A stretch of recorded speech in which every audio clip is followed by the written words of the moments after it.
Well, what's going on, everybody, and welcome back to JJD TV. We are here for the fight between Will Smith. I'm kidding.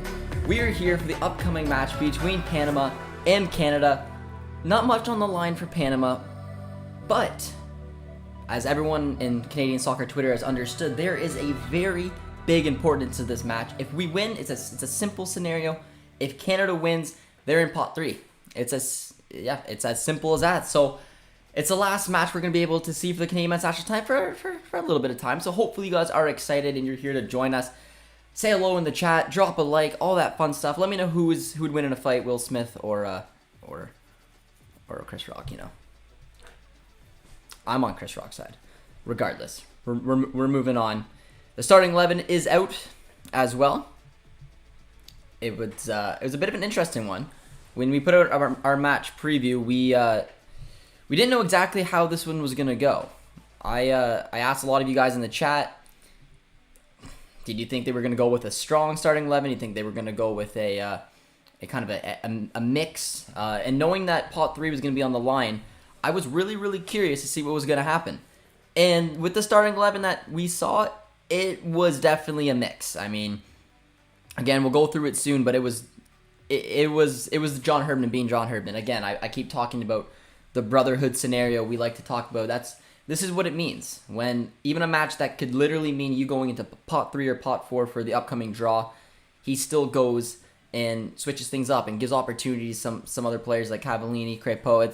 It's pretty unique to see. It's pretty cool to see, and I'm hoping that Panama is just too beaten down that this is going to be a smooth-ish type match. But let me know where you guys are tuning in from today. Toss in the Canadian flags if you guys are excited.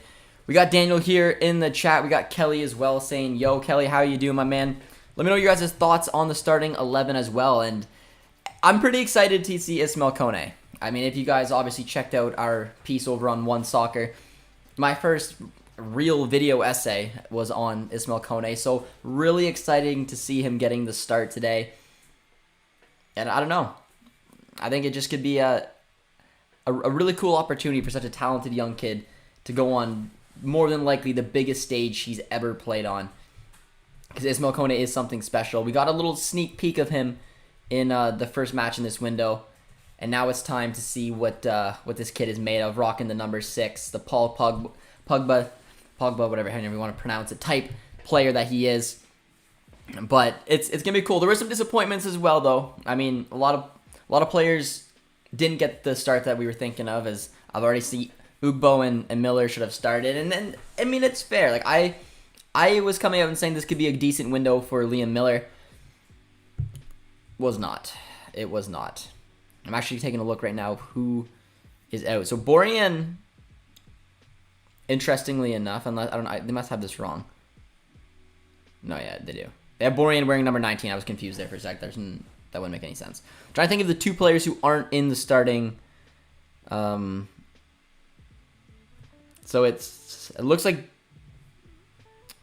Daniel Henry isn't in because Gutierrez is wearing number 15, and then it would also be Vitoria. So those are the 2 players. So Henry's injury, obviously, it was something. He wasn't dressed today. So every other player in the squad is in, except for obviously Vitoria and Henry, which is interesting. But we got Kelly says, I'm glad Kone is in. We need a calm presence. I'm excited. This is gonna be a really big opportunity for a lot of Canadian soccer fans out there to take a look at Ismail Kone. We know about the rise. We know and have seen what this kid can do. We've got a sneak peek of it, but now this is the real opportunity. Now, if I had a CF Montreal hat, I would have worn it. We're getting a bunch of CPL hats coming in, guys. So we're gonna be recycling through them. Don't you guys worry. But for right now, it's TFC. I like the look of it today. It's all good. It's all good. But yeah, I'm excited to see Kone as well. Give me a rating, guys, in the chat. Just out of 10 so far. What was your thoughts when you saw the starting 11? Because I had a lot of people reaching out to me today saying, Josh, clearly you go like 9 out of 10 strength. Like this is an opportunity to see what this team is made of, to get into pot 3. We had all the results yesterday from the African qualifiers go our way. This has to be a strong starting 11, right? And in my opinion, it's a split. So I'm curious to see what you guys think. So toss your rating of the starting 11 in the chat. But I haven't seen my friend tuning in as well. JD, make a vid on Gutierrez and Ugbo so they can start. Exactly. Come on. It came down because the rise of Ismail Kone. I hope you have a great match. I'll be quiet as I am fighting a bad fever and don't have a ton of energy. Love everyone here. Go Canada, go. Let's wish our friend Kelly a nice night. Let him relax on the couch. Maybe sip on a nice hot drink or so. Try to help out that fever and enjoy the Canadian men's national team one final time in this World Cup qualifying cycle, guys. Because let's not forget, this will be the last World Cup qualifying cycle until the qualifiers go, leading up till the 2030 World Cup. So embrace it, and there's something to play for, which is interesting as well. But we got a couple of ratings coming in to see how our starting 11 was looking. We got a 7, 7.5, 8, 7. We got our friends from One Soccer tuning in, and yes, we did do a video essay over for a rise of Ismail Kone. But in case you guys forget it, let me know in the chat if you did forget or you did not forget. But we did just put out a nice video today that we worked on. Shout out to Armin for getting it up. And it was on Kyle Larin, because sometimes our man has been overlooked, but he has absolutely been killing it. He's got an incredible goal scoring record. So we did just put a piece out on One Soccer for Kyle Larin and the World Cup qualifier top scorers race. So go check that out. It's about 6 minutes long. Get your Kyle Larin fix before we get going on today's live stream. And also subscribe over to One Soccer, guys. You'll catch Josh over there, and it's the #1 place to stay up to date with all things Canada soccer. Would not have started Eustachio. Producer T, you want to bring up the starting 11? Can we do that? We'll bring the starting 11 up for you guys today to take a look at, and we'll get into it. Got my Canada shirt on, ready for the game. JJD TV, I'll give the lineup an 8 out of 10. I like that. 8 out of 10. We'll bring it up, and I'll get a better look at it. Just have it right in front of me. Ugbo instead of David. A lot of Canadian men's national team fans, I felt like the one player they would have really liked to see start would have been Ike Ugbo. And I said it a couple times. I had a feeling that it would have been Cavallini. I just felt with his form increasing over at Vancouver Whitecaps that this was an opportunity for him to get a start this window. I would have liked to see Ugbo too, I'm not going to lie. But Cavallini, again, he's the loyalty, it shows. He's been with the Canadian men's national team for a while. It is a cool opportunity for a player who has turned around his form at club level. And look at that sassy Ismail Kone. I like it. So a big shout out to producer T for finding a picture there that fits. I think he looks good. He's giving us the look that, hey, I'm gonna do something dangerous tonight. But yeah, this is a starting 11 for you guys that are just tuning in. And if you are just tuning in, guys, drop a like. We set the 50 like goal before we get going here. So we're creeping in. But if you guys are just joining, drop a like, drop a sub, get your thoughts in on our starting 11. And this is what it looks like. It is going to be the 3-5-2. Crepeau in net. Right wing back is Buchanan with Larea not featuring. Outside right center back is Alistair Johnston. With Henry and Vittoria out, I was wondering if they were going to throw one of the lefties in there, whether it was going to be Cornelius or Kennedy, but it is Hutch. He rocks the central center back position with Kamal Miller to the left. You got Atakubi going up at left wing back, Eustachio, Kay, and Kone as your three-man midfield. I'm hoping it does look a little bit like this, that Kone has that kind of free-range role. I'd love to see him be able to go up a little bit. Kay's playing a little bit further as well for the Rapids, so it may be him having a little bit more of a loose role with Steph staying back. But I would love to see what Ismail can do. It'd be a cool opportunity for him to find his way going up the park a little bit more. And then, of course, the two strikers. Cavallini's found his way back into the starting 11, which I sort of expected, but then knowing that this match had a pot 3 on the line, I wasn't really sure. But Cavallini gets the start as well with Jonathan David.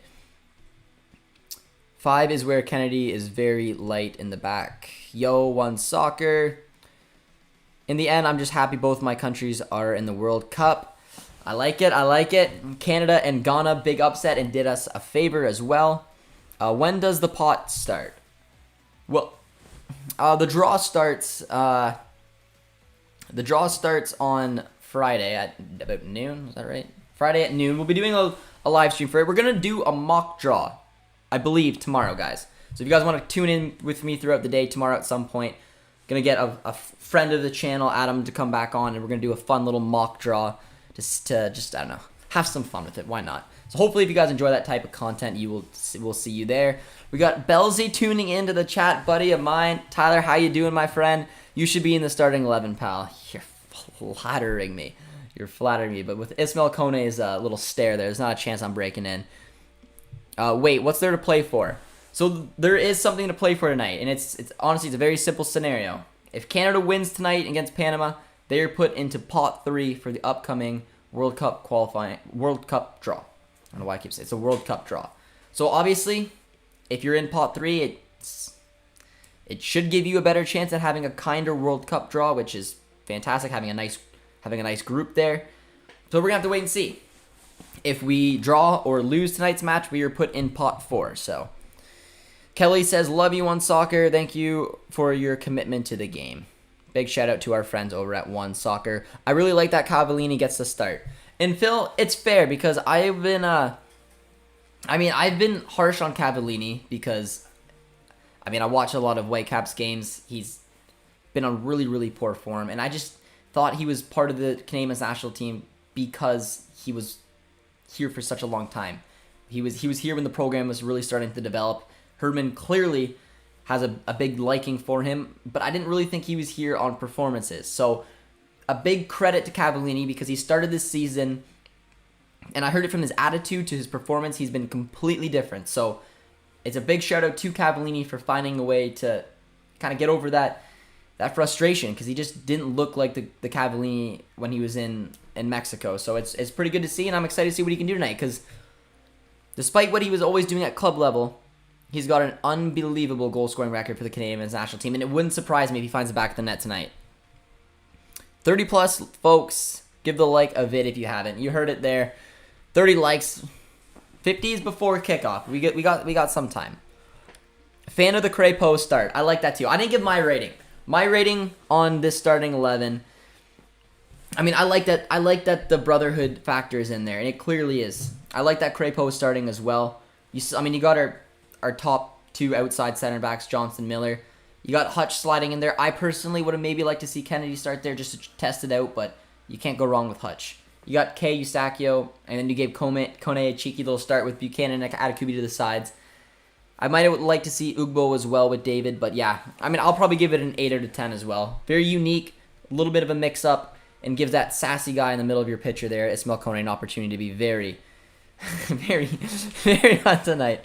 Would have preferred Ugbo instead of Cavallini. Cavallini should sub on later.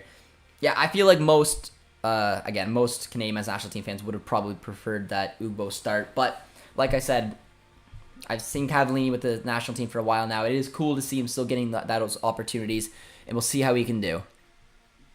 Kone 2, I can't get enough. Looking forward to for the JJD TV World Cup games. Yeah, it'll be a ways away. We'll see how they go. I'm excited, guys. But great community we have here. Hopefully, you guys are excited. Still a lot more content to come up, and CPL starting soon as well, guys. So if you haven't picked a CPL team, find one, because there's a big opportunity to continue the growth of the game within our Canadian Premier League.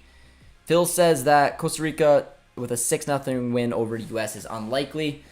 Yeah, that would be devastating. that it's very unlikely. I doubt it'll happen. Plenty of Asian teams in pot 3, meaning higher chance at Qatar. Yeah, I mean, again, I'm excited to maybe do the mock draw just to see kind of what it would look like. But I mean, if you're looking at that pot 1, Canada draws Qatar, that'd be something else. I thought the World Cup draw was on April 1st. It is. That's on Friday. Yeah, it's on April 1st. We're doing a mock draw tomorrow.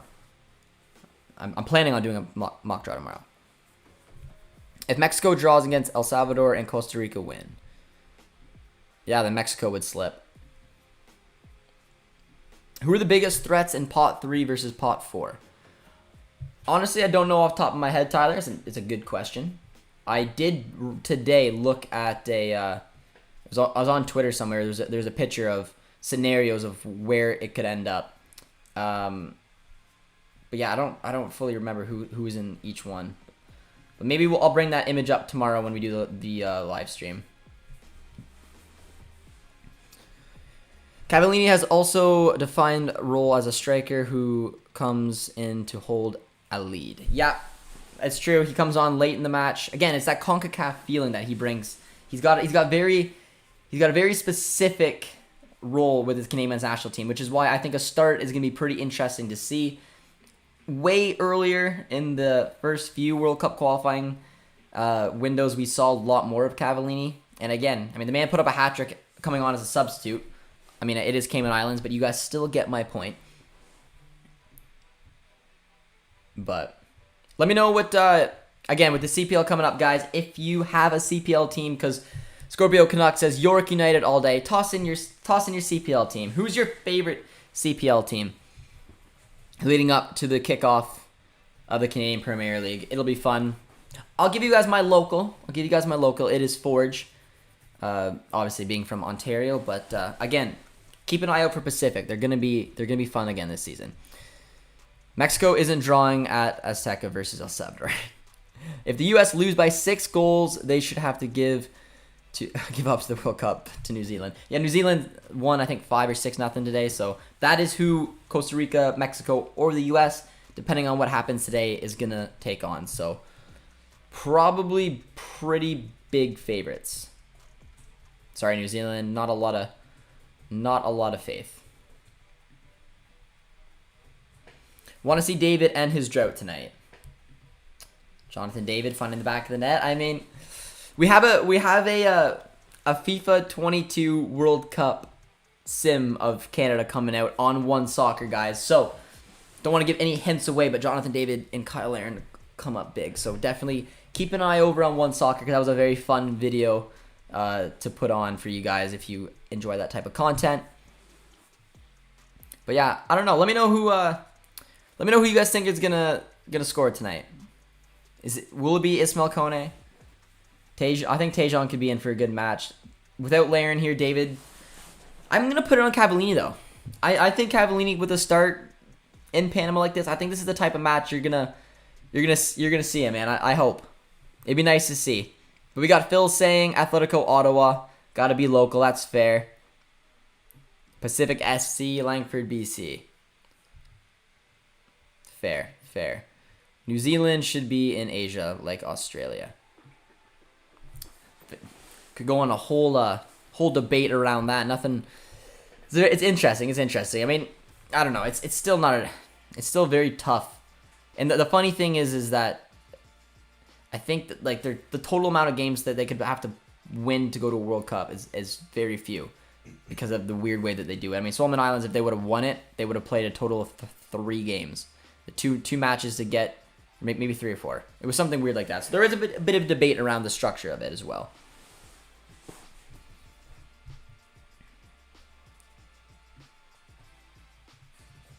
How is the CPL going to work with the MLS? I don't know about. I'll get in detail of that, but I mean, something we are seeing is loans between the MLS sides and the CPL, specifically the Canadian sides, which I think is going to be pretty nice to see. I like seeing that. Singers went over there from TFC. Yeah, as well from Montreal is going back to Calgary. So it is still a nice little development league there where MLS players can send some of their young studs to come up here and develop. And then you see some CPL players evolving and taking that step to MLS. Joel Waterman is a perfect example as well. Lucas McNaughton, Kane Chung. So they're definitely working with each other on a strategic side with players going in each direction. But you more so see it with the Canadian MLS sides. We got 4 goal scorer predictions today.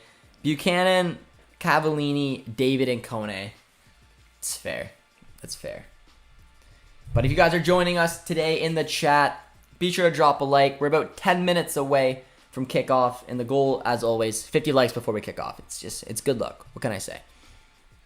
Which Pot 2 team would you most want to draw? Is there a way to get them in front of me? Because I don't know off the top of my head. World Cup draw pots. Pot 2, actually. Let's take a look. See if they're up there. Because I saw a few images today, and I was like, okay. So right now in pot, just to give you guys, we'll talk about it tomorrow on the stream, but I'll give you a rough estimate. I mean, in pot 1, there's a no-brainer. Draw Qatar, you're laughing. Pot 2, Switzerland was the one that stood out to me. Yeah. And then over in pot 4, if we finish in pot 4, I mean, I think Ghana would be kind of cool. Yeah, I don't know. Something like that. Be a nice, decent draw for us as well. Tunisia will be 3rd. Okay. Let's put that guy in a timeout. Thought it was a link, but it's actually just a person. We appreciate the enthusiasm with Tunisia. Be in the 3rd pot. Just we need you to dial it back just a little bit, my man. Can you quickly go over how the pots work? So for the draw, there's 4 pots. If you're a CONCACAF nation, you can't get drawn into the same group. Qatar goes into the automatic group 1, slot 1, and then they basically go like that. Not probably the greatest explanation, but the higher the pot, I mean, besides Qatar, because they're the host nation, they're in pot 1. But it depends on where you finish. So if you finish in pot 3, for example, it gives you a better opportunity to have a kinder draw in your group, where going in pot 4 kind of takes that away a little bit. So that's kind of like the back and forth. So when they do the draw, like for example, if USA is in one has been drawn already in that group, Canada can't be selected, and they go through it, so they filled out. So there's and Europeans can have 2. So you often see like that group of death where you had Italy, England, and then you had Uruguay, and then you had Costa Rica. It's not the best job I did in terms of explaining it, but it's what is. Will each group have a team from each pot? Will each group have a team from each pot? Yeah. No. So it's not like. Actually. Pot team, pot 2, pot 3, pot 4. Yes. That's the group, and there's. Yeah. Sorry. Yes, you're right. Yeah. Each producer, yeah, that's a good question.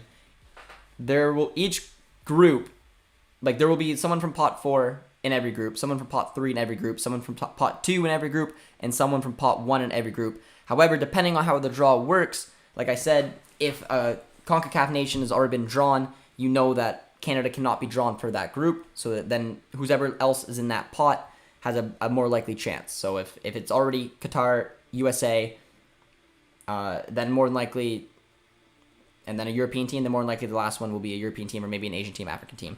I'm not doing an excellent job of explaining it, but yeah, that's. Pot 3, there's teams that's lower seeded than you that are Yes. Yeah. So that Taylor kind of explained it nicely there. If you're in pot 4, technically everyone else who's going to be in your group will be higher ranked in some sort of way above you. So you'll have, yeah, I don't know. I'm losing the plot. We're moving on. All right. Excellent job at explaining it. Josh killed that one. Where to watch the game? Going through all sports channels. Cannot find it. George, how you doing, my friend? Check out One Soccer. They carry the game tonight. They carry the Canadian men's national team. If you want to go check them out, you can subscribe over to it there. Otherwise, yeah, that's the number one spot to go. Hey man, can you confirm we are going to know our opponents this Friday in the World Cup, or will we know about it in the pot this Friday? Yeah, so we do not know who we're playing in the World Cup. We will find out who we're playing in the World Cup this Friday. So I just did an atrocious job at trying to explain how it works. But again, for example, let's say we win tonight because I'm confident. We'll be put in pot 3. If you go to just Google World Cup pots right now and take a look at some of the options. So in pot 1, it's a random draw. For example, we could get lucky, get Qatar, but we could also get Brazil. So now it's Canada and Qatar or Brazil. Then in pot 2, you got tough sides like Germany, Netherlands. You also got maybe a kinder one. You have Switzerland. We could be against one of them. We couldn't get drawn against Mexico or US because they're a CONCACAF nation. And then they go down because we are in pot 3. We will not get drawn against anybody else in pot 3. And then in pot 4, there's teams like Saudi Arabia, Ecuador, Ghana. We could get drawn against one of them. And then that will round out the 4. So there we go. I beat that to death, guys. Producer T he was shaking his head. He's like, Josh, you did a little bit better there. Did a little bit better. Hey, Josh, Borian, not in, so he can't score. I predict K will score. Just shut everybody up. That is true. That is true. If you have not noticed, Borian cannot score tonight. But I am excited to see Maxime Crépeau back in. Deserved it. I think he's had a really solid move over and a really good start to LAFC. How can they decide pots for teams who are still in playoffs? I'm confused. It's a fair question. I don't 100% know the answer, but I'm assuming just picture a ball. It's in the chat. Playoff teams go into pot 4 by default. Yes, but that is true, Rude Canadian. However, for example, it could be a CONCACAF nation, or it could be like there's 2 different nations that are playing each other. So I don't 100% know how exactly that's going to work out. I'd assume, for example, let's just say CONMEBOL is playing in the Asian group, so they're going to try to stick that draw, like those 2 teams, in a group that does not have an Asian side in it, or a side that's not from CONMEBOL, because they can't do that. But yeah, it's interesting. I'm not crushing. I don't feel like I'm crushed today. We could end up in a Germany-Brazil group. We could. Laren needs to score. I think so. We just made a piece on Kyle Laren and the amount of goals he scored over on One Soccer, guys. So if you haven't done so yet, go and check it out. We're about 4 minutes away from kickoff. We have almost 100 of you guys in the chat. The goal was 50 likes, guys. Come on. We need to get that up. If you're just joining us, be sure to drop a like. Get your score predictions in the chat. I just spent 20 minutes explaining how the groups work, and I did not feel confident around it. So we are moving on. And I'm just going to pull up One Soccer now. Bring up our match. And there it is. So proud. Larry needs to score, except he isn't starting. He isn't. And we just did a nice piece on him. But it's fine. He'll come off the bench, score 2 goals. It's fine. I have confidence. 8-1 prediction coming in. Man, no love lost there, eh?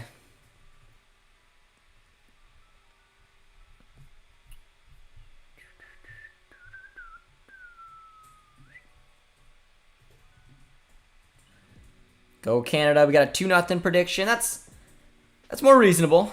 2-0's more reasonable.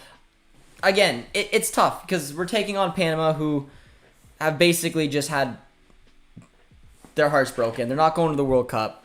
I don't know what kind of shape that they're going to be in, how much motivation they're going to have, but Canada has something to play for. This would be massive.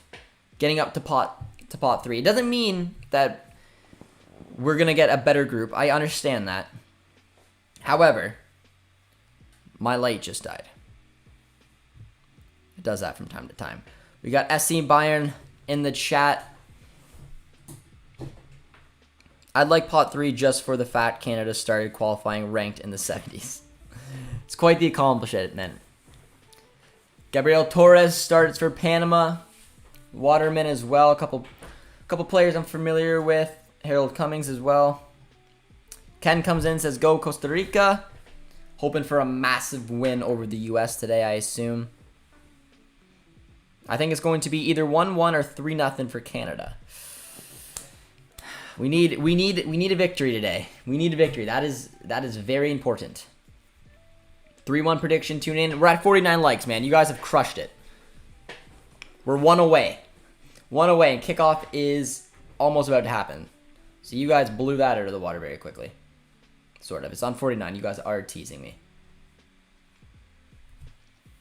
Why do we go into pot 3, Tony? It is based on ranking points, and we will gain with the win. Benny knows. I hope Ghana and Canada aren't in the same group.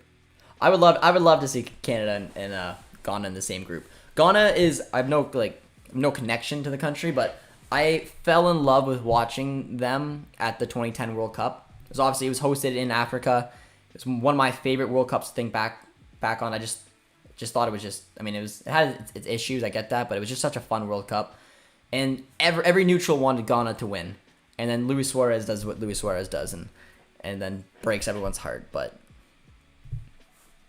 I think we could take Ghana. Fun fact, maybe Enan could end up representing Ghana at the upcoming World Cup. He is eligible for both Canada and Ghana. We'll have to wait and see. Definitely pot 4 is Canada preferred. No. If we had a choice, I mean, again, it doesn't mean that we couldn't find a kinder draw somehow if we ended up in pot 4. But we're looking just at the math. Percentage-wise, odds are pot 3 could potentially give us a better opportunity. All right, kickoff is underway, guys.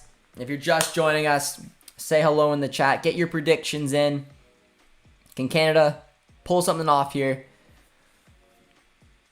They are in the whites. Ain't believe me, but I literally just farted. Richard again. We're close, you and I. We're close. I'd like to see Cornelius, Ugbo, and Gutierrez off the bench. And it's realistic. Again, I've spoken so highly around John Herdman, talking about what the brotherhood means to him and how he shows it. And we've talked about how this game matters. This game has something on the line. Job is not quite done yet for Canada. And he mixed it up a little bit. This, in my opinion, this isn't the fully 10 out of 10 Canada side that sloppy touch there from Steph that I would have went with, but it gets some players in here, which I think is a big move. And I bet you seeing Gutierrez, seeing Miller, seeing Ugbo are 3 realistic options coming off the bench. Pot 1 could be all messed up in 2026 if US, Canada, and Mexico gets pot 1 hosts. Yeah, that'll be interesting how that works. Wouldn't mind it, but again, I mean, the pot 1 is very interesting, especially with Qatar being in it right now. Like, for example, if we were in pot 4 and got lucky and got Qatar, and then we still got Switzerland, and then maybe like a team around as an average like us. Like, it's interesting to see, but that's a good ball already. Lucas Cavallini finds Atakubi already bombing up and down the left-hand side. I got my goal on Lucas Cavallini, guys. I don't know why. It's something about Cavallini's goal scoring record for Canada, man. He's a special guy. And be sure to vote if you guys haven't yet. See, there's 160 votes coming in. Good ball. I'm assuming most of you guys said yes. Look at 3 points. You need to make a new poll. Who's going to score first? Did Panama... Cavallini. In the chat, guys, we're going to make a poll. Throw in some names who you think is going to score first. I'm going to say Cavallini, David, Kone. Come on, we got to throw Kone in there. And then Tejan. You can only pick 4, right? Got Eustachio coming in with a corner. Terrible back header there. Got a 3-1 Canada. Where'd that go? Yeah, 3-1 Canada prediction. John says hello in the chat. Nice to see K back in there. Yeah. Yeah. I mean, K's had K's just been a consistent force throughout this national team.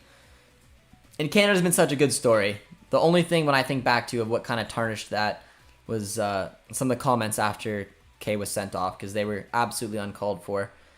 And I love that from Herdman to get him back in here, give him an opportunity to shine. You love it. The producer T comes up with a new, so get your votes in. Cavallini, David, Kone. I am going to vote Cavallini. You guys are other. I went Cavallini in the vote. Eddie Murphy. We got a couple Buchanan saying that they're going to get the first one. Laren as well. Maybe we'll be in the same group from Switzerland, but all right. Well, hello. As I like to always do, guys, drop your country. Wherever you guys are tuning in from today. If you're Canadian, get those maple leaf emojis in there. But if you're tuning in from elsewhere, like our friend here from Switzerland, because yeah, I mean, I'd relish Switzerland. I think they'd be a good test for Canada. Solid team, have had decent World Cup runs as well. Phil says Cavallini. Hi Josh, how's it going? It is going good, my friend. It is going good. It's gonna be weird though, guys. This is the last World Cup qualifying match for some time. So if you guys are not sitting back, if you're not enjoying it, just remember, man, it's gonna be different when we're hosts. We're not gonna have to go through this. I think we played, and I don't know off the top of my head, something like 14 games or 15 games or 17 games. I don't know, some like that. Let me do. No, it's gotta be more than that, because there was 4 to begin with, then the Haiti was 5-6, and then we've played 14. So yeah, we almost played 20 games, if my math is correct. Correct me if I'm wrong. From World Cup qualifying start to finish, Bermuda to Panama.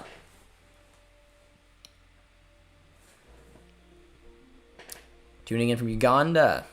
Hey Josh, my man, how are you doing? Doing well, my friend, doing well. Sitting back, embracing it. I like that this game has something to play for, because obviously the first game of the window had something to play for. We needed to get the points. We wanted to go for pot 3 as well as top the Ocho. We lost, so that made the second match obviously important, which we won.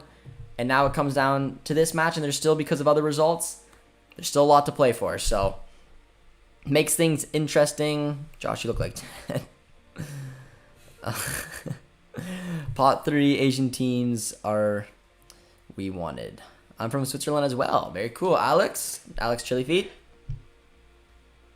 You're making awesome content, man. Keep it up. I appreciate that. If you guys have not subscribed to the channel, it's highly recommended. As well as over on One Soccer, we've come up with a few pieces of content over there so far, and we'll have a lot more fun content to come. And we got a video up today, actually, on Kyle Laren as well, so talking about his incredible goal-scoring record throughout this qualifiers. But Panama's had a decent start so far. I wasn't sure how they were going to feel after the disappointment. We had Rogelio on the channel, which was great to see him come on, but he seemed pretty upset, man. It was pretty sad talking with him, because I really thought Panama had a really good opportunity to qualify for the World Cup, and then Costa Rica just decided to really turn this thing around. 19 games. I was close. Josh looks more like Ted Bundy. Why do you have to make that connection? I do not look like Ted Bundy. No. I've heard like model, like supermodel. Zac Efron. I mean, if you want to do those kind of comparisons, that's fine. Ted Bundy was a messed up man, but I mean, I'll take the Zac Efron comment if you're doing it that one. Kone shorts ripped. But guys, let me know in the chat. Put a W or an L, because tomorrow, if you guys are down, and there's 140 of you guys in, I mean, not only there's that many of you, but I mean, drop a like if you haven't. But let me know. Put a W or an L in the chat if you think I should do a mock draw live stream tomorrow. Because if you guys are interested in that, it was an idea that a few of you guys brought to me, and I thought it was a fun idea. So if you guys want to see some type of mock draw and talk about, I don't know, we can talk about all kinds of stuff. Talk about how fun this was to experience the rise of the Canadian men's national team, the qualifiers, but to take a look at potentially what it could look like and kind of maybe give you guys an understanding as well. So let me know and we can put that together. A couple longer messages coming in. I will try to get them to them when there's breaks. Do you think Panama will be less eager to win having already been eliminated? I do, yes. Again, not that this is an easy place to play whatsoever. This Panamanian side is still a solid side. But, I mean, they have nothing to play for. They don't. And, I mean, I was going to fancy Canada to win regardless. And now knowing that, again, pot 3 is on the line, even with a little bit of a shake-up from our squad and their squad, I still feel like Canada should be able to get the job done here tonight. But the key is that they have to win. A draw is not good enough. Doesn't do anything for us. I have an idea for 2026. They'll have a bowl with the 4 gold balls in the 3 countries and a blank one. Then there'll be 4 silver balls, which have the group A, H, I, and P. For the group that have the 3 countries will be drawn into, after that there will be 12 countries in the draw and another 12 groups.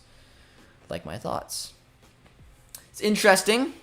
It's a lot to digest right now. I'm not sure exactly how they're going to do it. It is going to be very interesting. I'm curious, and here's a good reference, John, if you want to Google it, but the last thing I remembered from the Euros, because a lot of the Euros in Europe are obviously hosted by a few nations, and I know, like, for example, Sweden, Poland, and I think maybe one other country did a Euro back in 2012. So I don't know if you want to look up how that draw kind of worked. Might give us an idea of how it's gonna potentially happen. Do you think it would be better if there were no pots and just random draw? Now, how excited that'd be. I don't know if it would be better, but I don't think, like, for example, I don't think they're doing it properly. I think they're focusing a little bit too much on the FIFA ranking. The fact that we're topping the Ocho for CONCACAF and could still end up in pot 4 doesn't sit right with me. Meanwhile, Mexico and the U.S. are below us, but then yet are above us because they have a higher FIFA ranking. So I think it needs to be addressed and kind of shaken up. I don't know about a complete, like, random draw. I don't know if that's totally fair, because I think there needs to be a way of like, it's kind of like a regular season. Like, you worked well to put yourself in a better position for playoffs. That's kind of what this is. But I just think that they're kind of looking at it the wrong way. I think they should go more off of how we did in the qualifying, the whole point of the qualifying, as opposed to, oh, yeah, we topped the Ocho, but didn't beat Panama this last match to somehow sneak into pot 3. It's just, I don't know, it's weird. Let me know your guys' thoughts.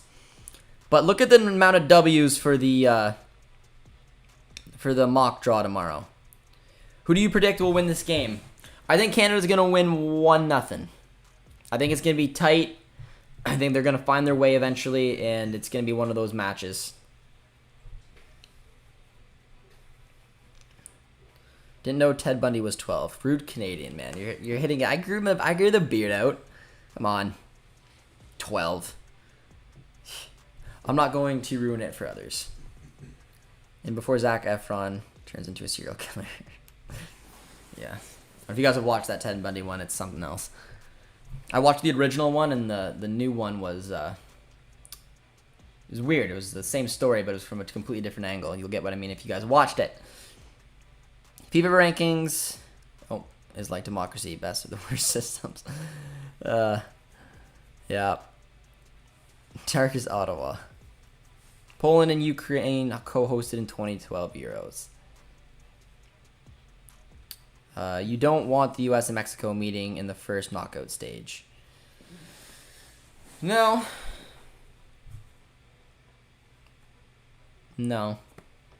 Because we just know that I guess the U.S. will win on history. They should put Borjan in. No, I like what Herdman did here, man.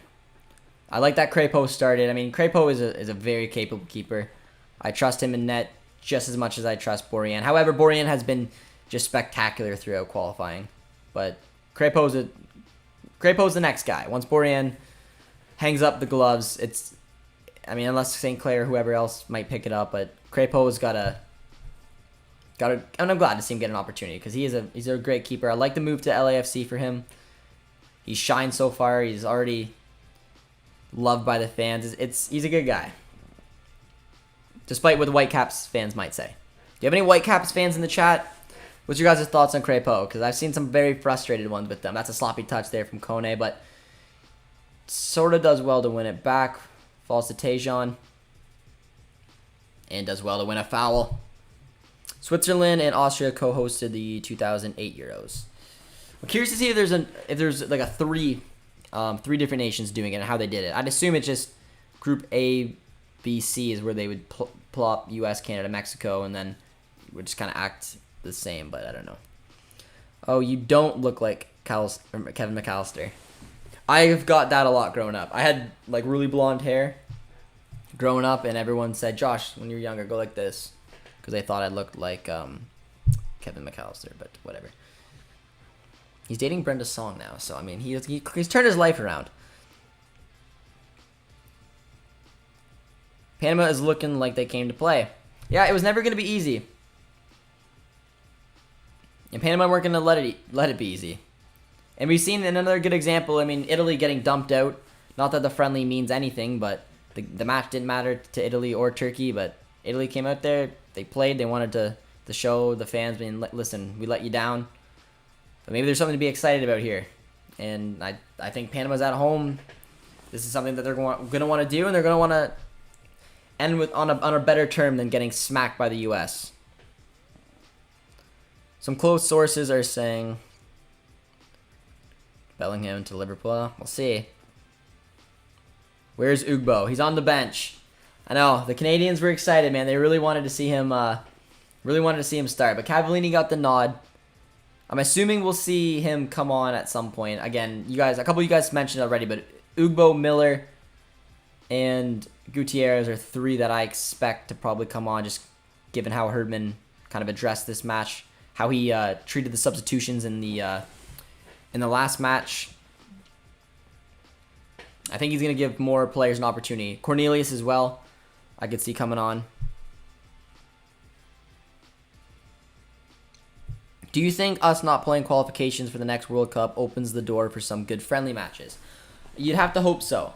It's been frustrating watching Canada play over my lifetime because I just didn't think they did enough to put more eyes on this national team. Now that the national team is on everybody's eyes, it's a really good opportunity to get those type of friendlies, knowing that we're not going to go for qualifiers. Can you imagine throughout a window, and I mean, yes, you're not going through the grueling World Cup qualifying phases, but you get to take on nations like Belgium, Germany, maybe Brazil, Argentina. Like it opens some doors. It's definitely something that I'd love to see, but we'll have to see what Canada Soccer comes up with.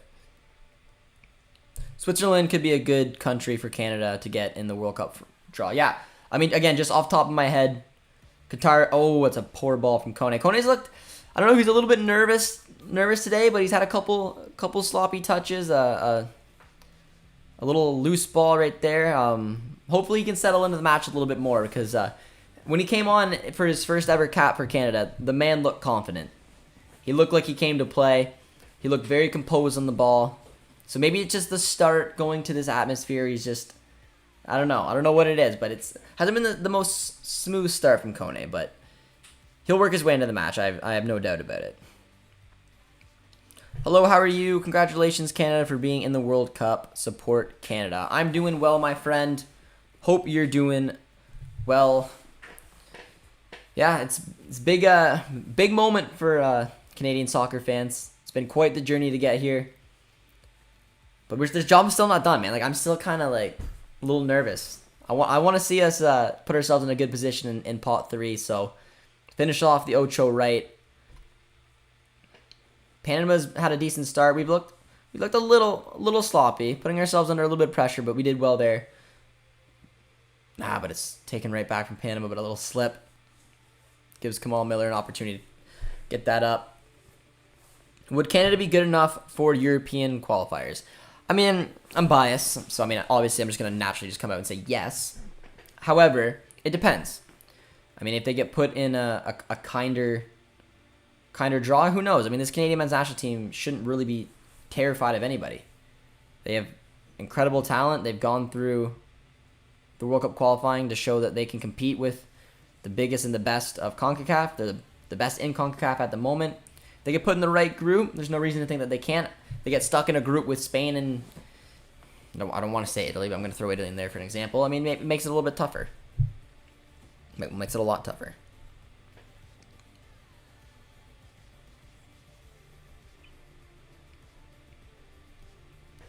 Ugbo having a chance to Qatar. Yeah, I think Ugbo will be on the plane to Qatar for sure.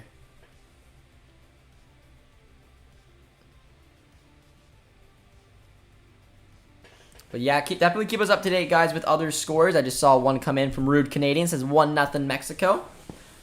I appreciate it. I appreciate it.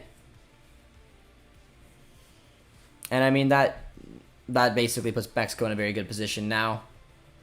I'm assuming the U.S. and Costa Rica match is still 0-0. Canada could play in qualification matches. Qatar played early in the qualifiers in the Asian group stage in the Gold Cup. I'm very curious to see what they're going to do.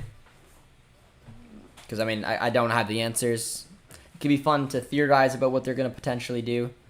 Maybe stick, I don't know, maybe stick Mexico, U.S., and do like a mini tournament of some sorts. I don't know. There's a lot of different ideas I saw floating around, but no matter what, Canada will be getting games. That's a good ball to Ismail Kone. Always got to release Jonathan David, and he hesitated. David was making a good run. Kone needed to release that just a little bit quicker. I think David would have been through on goal there. Marcelo Bielsa has been linked to Bolivia. Man, that'd be an interesting move. Bolivia, Tack has told me a little bit about them. I'm not overly familiar with Bolivia, but I'm told that it's an incredibly difficult place to go play. That they mainly win while they're home. And I mean, they haven't had a lot of World Cup qualifying success. They had a pretty decent cycle this attempt, to be fair. Looked like for a little bit there they might pull off a miracle, but fell a little short.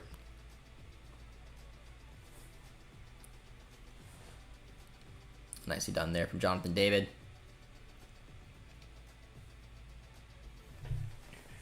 Rude Canadian says, wait, I might be wrong. No, it was confirmed. Nice little ball. Here comes Daniel Adebakubi. Those are the kind of runs you like to see. Ismail Kone, he was making those runs, man. Kone is definitely playing a little bit ahead of both Eustachio and Mark-Anthony Kaye, which is exactly where I kind of wanted to see him. In my opinion so far, let me know what you guys' thoughts are on Kone's start so far. I think he's been a little shaky. It hasn't been the greatest start for him. I don't know if, again, it's the nerves. I think he's just overthinking it a little bit. Lost the ball a couple times, a wayward pass, and then had an opportunity to send David through, but he just hesitated just a little bit. I am terribly curious how we match up against some of the best in the world. Like, how do we look playing against Brazil? I don't know, man. We're going to learn a lot. Playing nations like Brazil, Belgium, Germany is a different animal. Trust me, I just did it in FIFA 22. It's interesting. It's a journey. You guys are going to have to check that video out, seeing if Canada can win the World Cup on FIFA 22. It's over on One Soccer. It's going to be over on One Soccer. Producer T. Pardon? I think so. No? Who are 3 teams you'd like Canada to avoid this draw? That's a good question, guys. Let me know in the chat. You can just say, hey, Josh, these are the teams I'd like to face or teams I wouldn't. Let me know your 3 teams you might want to see in the draw or teams you'd want to avoid. For me, I mean, I wouldn't mind seeing like a big match, like someone pointed out. I'd like to maybe see Canada take on Brazil. It'd be wild. It'd be a really, really interesting game. I could still take shots at tact, even though, I mean, it's Brazil. But I don't know. I mean, I would want to probably avoid Brazil. They terrify me. And then in pot 1, I'd want Qatar. There's no other answer. In pot 2, I'd maybe want to avoid Germany. It's probably the one with Hansi Flick turning that side around. And then I'd like Switzerland. I think that'd be a good test. Might even take the Netherlands because I live in a Dutch community, so I think it would be hilarious. And then in pot 4, probably want to avoid Senegal. Maybe I would take Saudi Arabia. I don't know. Let me know what you guys think. John says, like Germany and Brazil. Who we want to avoid? Avoid Spain and Argentina. I don't want Canada in the group of death.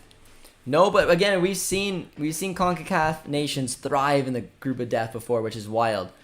And that run from Costa Rica was incredible. I think Uruguay finished second, and then Italy and England just had an atrocious campaign. Both of them knocked out in the group stage. We got Crepeau down right now, which is not good. Very weird. Hutch is going to check on our guy. But if you guys are just tuning in to the chat now and have not done so, guys, be sure to drop a like, drop a sub, say hello in the chat. Let us know some of the potential teams you may want to face in World Cup qualify or the World Cup draw, or teams you might want to avoid. Crepeau is getting his, I believe, left knee worked on right now, so not a great sign. I'm not sure what it is. Taylor, what do you think it is? What is Crepeau getting worked on? Do you think? Had him bent. His calves. It's not looking good. I wonder if Crepeau's to be subbed off. What do you think, Taylor? Producer T used to play in between the sets. Do you think Borean would come on? Or do you think they'd give it to St. Clair? I wouldn't be surprised if they gave it to St. Clair. I mean, it's a perfect opportunity to make sure that in one window all 3 of your keepers come on. But I hope for Crepeau. Yeah, not good. There, Crepeau has been lights out for LAFC so far. Rude Canadian says, pot 1, draw, Qatar, avoid anyone else. That's fair. Pot 2, draw Switzerland, avoid Germany. I agree. Pot 4, draw New Zealand. I think it'd be a stretch. We'll see if New Zealand can qualify and get through Costa Rica, which I hope they don't. I want to see as many CONCACAF nations as possible. And avoid the UEFA playoff winner.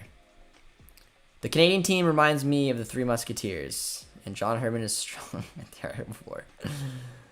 But we're back underway. Crepeau seems to be doing well. Let's see if Canada can create something here. 25 minutes in. It's been pretty back and forth so far. Not a lot of chances either way.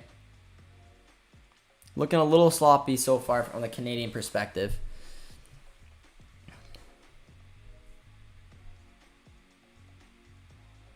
Can Canada get pot 3 with a draw? They need to win, guys. It's as easy as that. Draw does nothing for us. Loss does nothing. Canada needs to win. That's a dangerous play there from Panama. So happy for you Canadians. Absolute leaders at CONCACAF. Nothing to fear.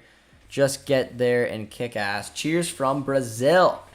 Cheers, my friend. We were just talking about how we'd like to avoid you in the World Cup draw that's coming up. So hopefully we do. But appreciate the kind words coming from our Brazilian friend of the channel. I would like to avoid attack-heavy teams like Argentina. I don't know what it is about Argentina. Oh, that's a good ball. They don't scare me that much. Probably not that they're not a good team, not that they haven't done an amazing job. I don't know what it is about watching them at World Cups, even though I watched them get to a final. But I still felt like the team that made it to the final was not that great of an Argentinian side. I think they got there because Messi is just a freak of nature. And with him kind of dwindling down a little bit, I mean, they're still going to be dangerous. There's a lot of other players. They'll still be favorites over Canada, no doubt. But I don't know. It's just my opinion. New Zealand could get through the U.S. Could you imagine? Senegal is in pot 3, so we would... Well, there you go. Didn't have my pots up. Then Ecuador would be one I'd maybe want to avoid. Their tough side. I'd take on Saudi Arabia. We are taking it easy.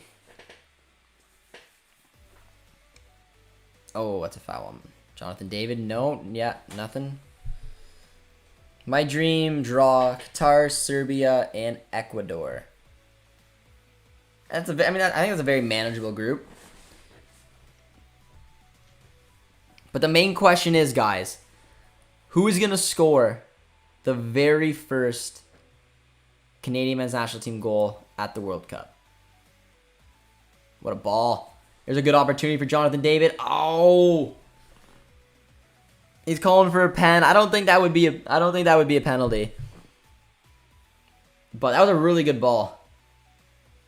Sent Jonathan through on goal, but just couldn't do it. You what do you guys think? Think there's gonna be a penalty shout there? Knowing that VAR is in here now. Got a shot from distance, but Atiba's head blocked it. I have a request for you guys. Can anyone let me know in the chat the 3 score lines of Canada's group stage games at the 1986 World Cup? I kind of off the top of my head remember them, but I'd just like some confirmation, just taking a look. But look at that ball from Steph. That is exactly what this guy can do. No, I don't think that was a penalty.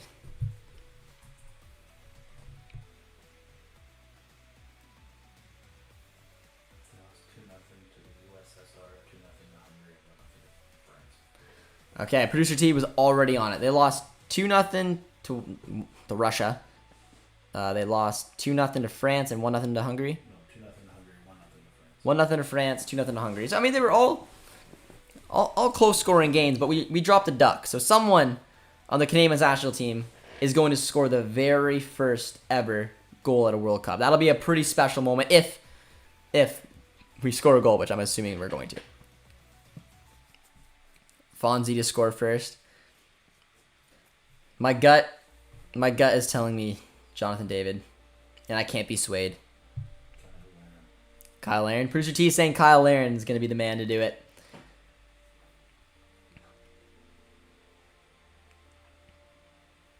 I never knew Jim Carrey was Canadian. Just a legend. Angie's tuning in. Angie, how you doing? I might do the Bayern Dortmund watch along. If I was to do one. Davies would be back for that as well. Be a nice little watch along. They're always fun. Get emotional. Get emotionally invested in those ones. I'm calling David. David. Atiba will score from a corner. That would be perfect. It was a lot of fun watching the celebrations at BMO, seeing KJ talking to a lot of the players. That hug with Jonathan Osorio was getting me emotional. And I just love when he went up to Hutch and said, "Man, like you never thought this day was gonna come. Like you didn't." He's been through the pretty much just lows. And Atiba's gonna have the opportunity to do something pretty special with this group, and he absolutely deserves it. Now, I mean, the man's playing at central center back right now. He can do it all. Who's been the best in the game so far? I don't know. It's been one of those. I mean, we're 31 minutes in. It's been one of those matches. No one really has shined to me so far. I think Atakubi's had some decent runs on that left-hand side, put himself in a decent position. None of his crosses have basically made it in. Tejan's been energetic. Kone, I don't know. Again, I've talked about it a couple of times. I think he's just a little nervous, maybe. Overthinking. He hasn't had the strongest start. Hoping to see a little bit more from him. I think Steph's been good. Almost picked out a gorgeous pass for...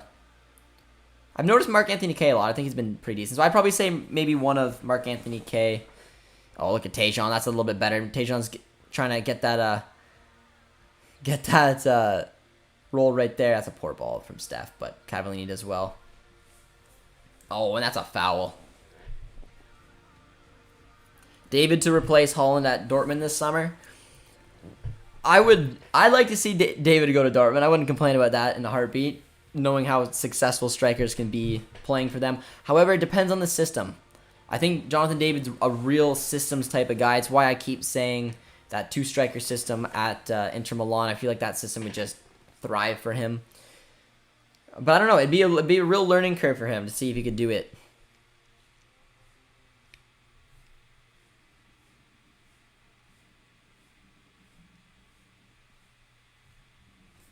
Canada is a select group of 5 countries who didn't score at the World Cup. You see, guys, that's a stat we need to change. That is a stat we need to change. Jonathan David, we're looking for some history from you, my man.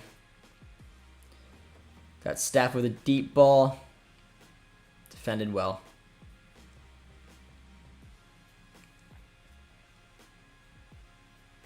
Another deep ball. Might be a poor one there.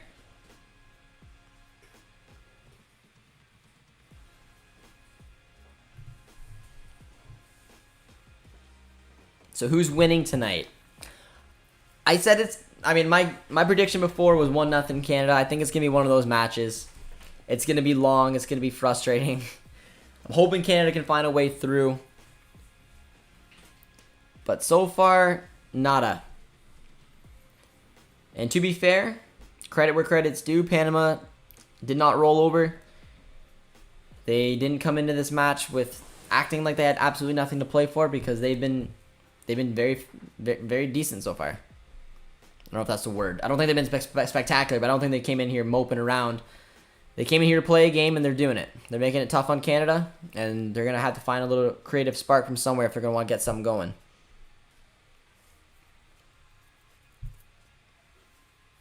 What if David chooses... I don't think David would be a good fit in Barcelona. I don't know what other clubs to think of that I think he'd thrive in. Maybe if the ball left and Juve still play that 4-4-2 system, I think Juve could be a good option. I think Inter Milan. I think Dortmund's one of those hit or misses just because they have such a success at producing and developing talented young strikers. But yeah, I don't know.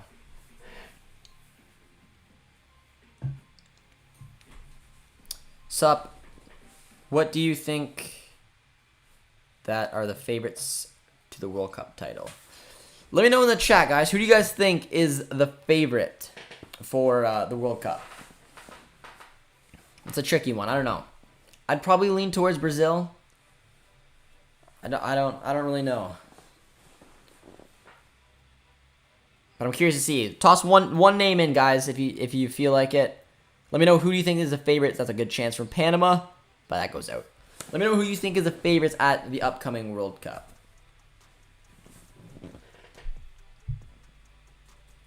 Tiba's throwing around me. Get out of my face. Barca need to offload some players. That is true. Chris is tuned in. These performances are to be expected from Kone. This is why I was pouring cold water on all the hype. K and Cavallini struggling too. I don't think K was too bad. I mean, I haven't noticed too much of Cavallini. He's doing, exactly what you'd hope he does. He earned a foul a little bit earlier. He tried to earn one there and he didn't quite get it done. But yeah, I agree, Chris. Kone hasn't had the easiest match so far. Hasn't seen the ball overly much, and when he has, again, it's part of growing pains. Part of being a young center mid is picking out that pass, trusting yourself, knowing that when you see something, you do it. The Jonathan David run was a good example.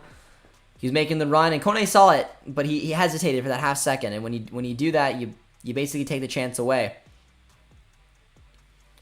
But again, hopefully he'll work his way into the match. He's got the ball now, passing it around, getting a little confidence back. But we got some favorites tossed in. Got a bunch of them, guys. You're killing it. Keep them coming if you guys haven't put your favorites in yet. We got France, which is fair. Oh, Tejan, well done. I think Tejan's trying to answer the question of who's been the best Canadian on the pitch so far. Draws another foul there. I think France is a decent shout. Their 4 center backs did it once. We'll see if they do it again. I like Belgium. I just find like they're a way to shoot themselves in the foot. Spain's an interesting one. Brazil, France. Brazil or Germany. Germany's an interesting one as well. They've done really good work under Hansi Flick. A lot of you guys are mostly saying France. Angie says Brazil, Argentina, Spain, France, Germany, England. I'm not back in England. I'm not back in Argentina. That's me. Spain's an interesting one. I don't know. For me, I'm not feeling France again. I think Brazil is a wild card, but they're one of the ones that will maybe just make it to the semis as they do. Adam's kind of with me. Says not France. They're poor. They're probably gonna keep the the curse, the group stage curse. When you win a World Cup, you get knocked out in the group stage. That would be hilarious. Kind of hope it happens, but I don't know. It'll depend on the group. We'll find out this Friday, guys. We'll be doing a live stream for it, so hopefully see a lot of you guys there. We got a free kick coming up, and Samuel Adekubi stepping over this one. I would love to see him put this on goal. He did. It's poor effort, though. Poor effort. Phil says it's a tight game. David might sign for Arsenal. And again, I wouldn't mind. I wouldn't mind him there. I mean, you saw Aubameyang leave. And Kedia is not going to be a good enough striker to lead the line there and start. He's a decent backup. And Lacazette, depending on what's going to happen, the option is there. I don't know if I want to see him over at Arsenal personally, but I want to see him go where I think he's going to have the most success. And for me, I think that'd probably be Inter Milan, assuming a position opens up there for him. Look, I'm pretty crazy, but England, I hope not. Chris says David to La Liga or Italy. Not sure he can play the number 9 in the Prem unless it's a false 9. I was gonna say I think that's a good point. If I was to send David to the Premier League, my number 1 pick would be. I think Arsenal would be interesting. I'm not saying it wouldn't work, but in that 4-2-3-1 system, he almost has to play a bit of a different role. However, with that false 9 Roberto Firmino type of role, that's a foul, ref. That a boy. I think that's where he would thrive. I really do. But for me, it's Italy is where I'm leaning. I think Juve as well, if Dybala left, could be an interesting one. Not sure where David fits at Arsenal. Well, he would start as a striker. They would play the 4-2-3-1.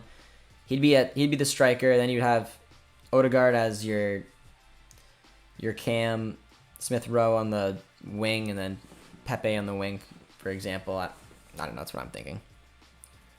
This ref is not helping. Yeah, you guys know about the curse, the World Cup curse. Because if you don't, it looks a little something like you win a World Cup. 4 years later, you get knocked out in the group stage. And let me know, guys, as far back as it goes. But I know France won it in no, it was. I'm trying to think of how far it goes back. Is it?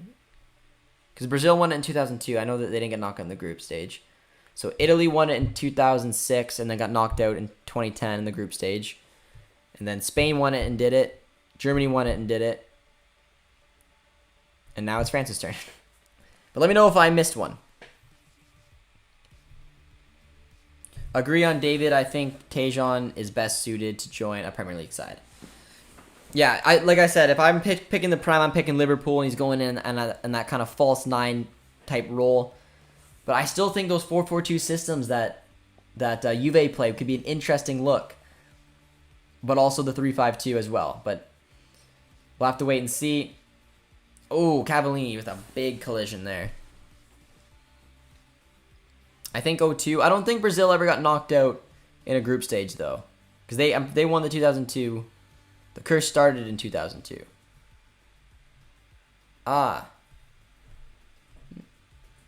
France won. 98 was France, and they got knocked out the next year in 2022. Or 2002. Who won the 2002 World Cup, guys? Wasn't it?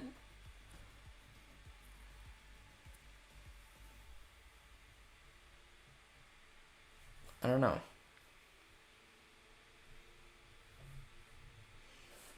Who's over? We're back underway. If you guys are just tuning into the chat, guys, be sure to drop a like, say hello. Let me know if you know about the World Cup curse, and if you do, try to help me out.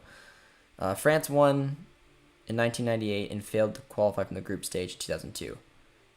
But who won in 2002? Because I thought it was Brazil. And did Brazil fail to get out of the group in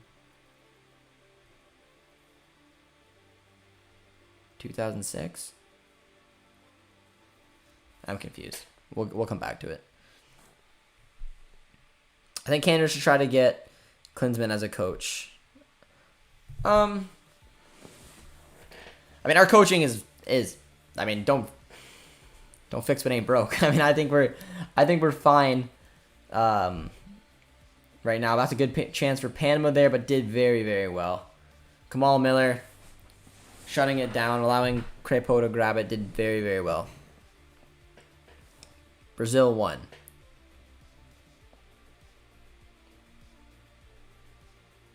But did they get knocked out in the group stage in 2006? Caleb says, I suggest Cavallini gets subbed off before we go a man down once again. I mean, Cavallini has had a tough half. No, I said Germany. Yeah, because Germany was 2014, and then I think I said it was France's turn, but maybe I said it too quickly. But yeah, I don't know, guys. Did you do anything at halftime here? Caleb likes to think that maybe Cavallini should be substituted off. I mean, not to be too harsh. I think Cavallini's been fine, but I wanted to see EK start from the beginning. I think it'd have been a really good opportunity. That's a really good little run there from Panama. That's an excellent challenge there from Alistair Johnston. Love his smile. That's a good tackle, guys. Look at this dummy. That's a perfect dummy. He got the touch back. That is a big boy challenge from Alistair Johnston. Brazil won in 2002 and was eliminated in the quarters. Yeah. So that wasn't sad. So the curse started then in Italy in 2006. Italy won the World Cup, and then were eliminated in the group stage in 2010. Corner kick coming up for Panama, though.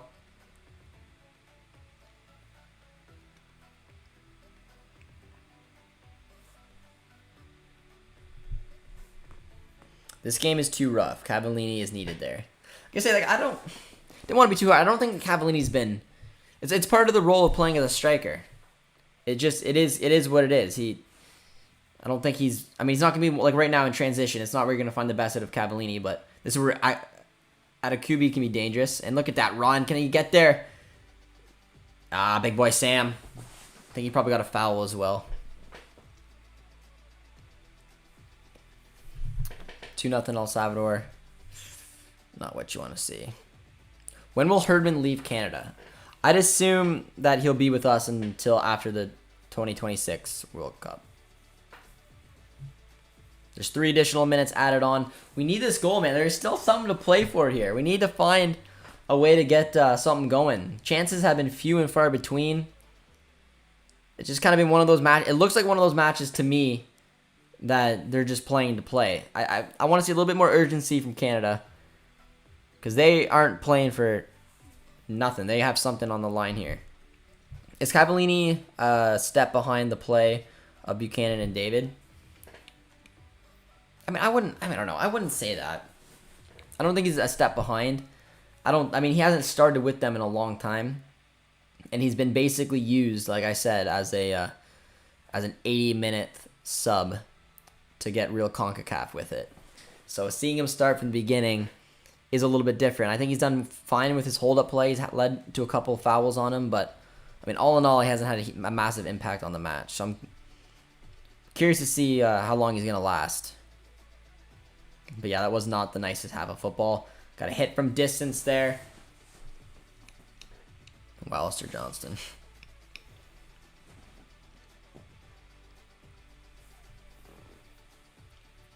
No, he'd be playing where Lacazette is now. Yes, going back to Jonathan David, he would just go in that 4-2-3-1 system as that lone striker, but right in front of Martin Odegaard. Smith Rowe to the left, Pepe to the right, or if I'm missing somebody, Saka to the right, Smith Rowe to the left, something like that. CONCACAF Nations League draw is on Monday. We'll be doing a live stream for that as well. Few live streams coming up. Mock draw on tomorrow. The actual World Cup group stage draw on Friday. And then the Nations League draw on Monday.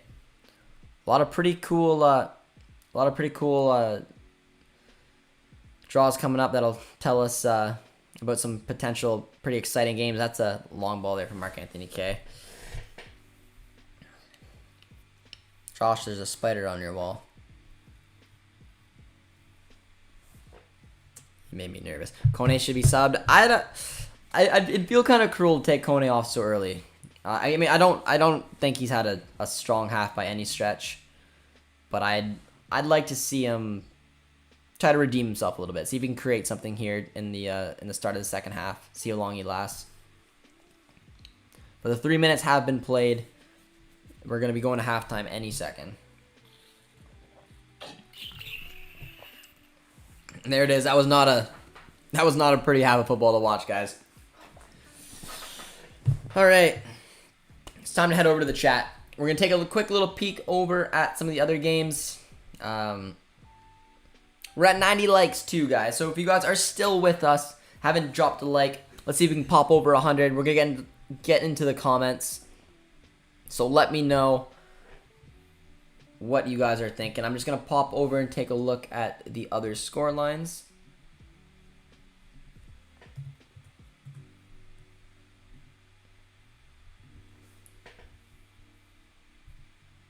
Okay, maybe I'm not. The FootMob is not loading. All right, there we go. So Jamaica and Honduras, if any of you guys care, is 2-1 Jamaica. It is 2-0 Mexico at home against El Salvador. 0-0 between Costa Rica and the U.S. Didn't look at their starting 11. Yedelin, Zimmerman, Robinson, Acosta, Adams, Musa. Ricardo Pepi going in for the 12th or 14th straight game without a goal. I see. Who scored for Mexico? Antuna and Raul Jimenez. Alexis Vega got the start. Interesting. All right, let's head on back over to the chat, guys. Let me know a substitution you guys would look to do in the second half. Let's take a look at the bench for the Canadian men's national team. See who we'd want to go with. I mean, again, guys, this is not about, for me, it's not about getting players on the pitch that, for the brotherhood mentality, because I want to win this game. I really do. And when I'm looking at the bench, I mean, Hoylett could be an interesting option. I think EK would be, but I mean, naturally, I mean, Laren is probably top of that list.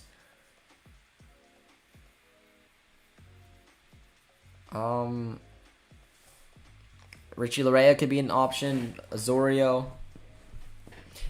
I'll give you guys 5 names because I nailed the substitutions last time out because I went off of who I thought had the biggest impact on Canada or who Herbin kind of valued the most or wanted to give a reward to by getting some minutes on the pitch. So if he's going off the brotherhood mentality, I'd expect Cornelius to come on, Ugbo to come on, Gutierrez to come on, Liam Miller to come on.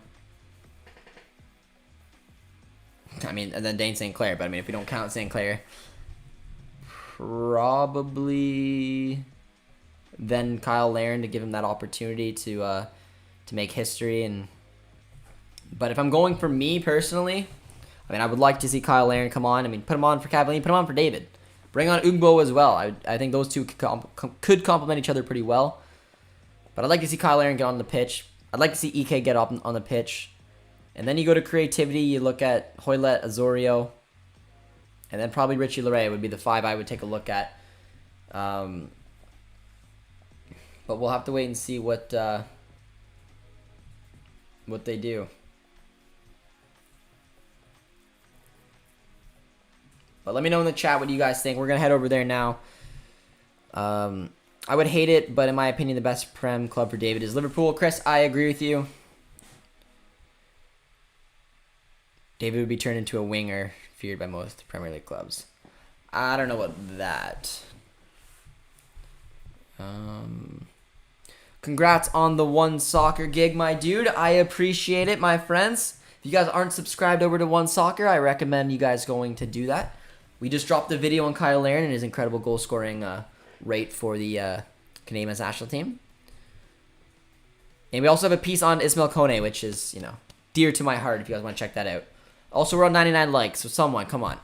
Come on, pop that over 100. You guys are just teasing me at this point. Cavallini off. A lot of you guys are saying Cavallini off. Larian for Cavallini makes sense to me. You guys said I didn't think Mark Anthony K. And guys, get your opinions in. I didn't think Mark Anthony K. had that bad of a half. I thought he looked decent on the ball, looked comfortable. I thought players that stuck out to me that not that I want them to come off the pitch because I would like to see Ismail Kone go a little longer, but I'm looking at Cavallini and I'm looking at Ismail Kone as two players that probably do good for a substitution. Give Laren a shot at the World Cup goal-scoring lead. Jason, I'm with you. Hoylett coming on. I know Herman likes Cavallini, but yeah, none of you guys are impressed with our Cavallini's performances. Our midfielders keep passing backwards. I mean, because it's interesting when you play in the 3-5-2 system. When you play in the 3-5-2 system, I feel like having Jonathan Osorio in that midfield three gives them that creative outlet, gives them the opportunity to do what Osorio does. But then he's got the coverage in behind him with Eustachio and Kay. Kone, I think, could potentially give you that, but he just looks a little shaky, a little uncertain, and he's had some opportunities to release David and have some opportunities on the ball where he just looked a little out of sorts. So I do agree with that. I think that's where we're missing a little bit of the creativity in there. So bringing on Osorio for Kone, not saying that they're going to do it, and I kind of hope they don't do it here at halftime, could be an option. But I think we're just lacking a little bit of that. And then Cavallini just has struggled a little bit as well. And come on. Armin, I see you in the chat there. We made this video today on our boy Kyle Laren because he's got something to achieve today. And they're not even gonna put him on Herman. Come on. Gotta get our boy in there. Put him on for David, put him on for Cavallini, I don't care. But One Soccer Armin did get us to 100 likes. So I appreciate the love, my friends. Got us the 100. Inter is the best team for Jonathan David, no debate. I agree with that, but I do want to say a fun shout would be Juventus. Again, Allegri ball can be a little bit interesting. However, if Paulo Dybala decides to take off, I think Jonathan David could slide into that 4-4-2 system and honestly just fit right in. I really do. I think that could be a solid spot for him, having Morata beside him, or preferred Dusan Vlahovic. So I'm just going to throw that one out there because they do play in that system as well. Because when we like to think Jonathan David, we like to think 4-4-2. And what type of teams play like that? There are not many. I don't think he'd thrive in Atletico. But Juve's a sneaky one. Mike is saying Osorio on. We got Ugbo on.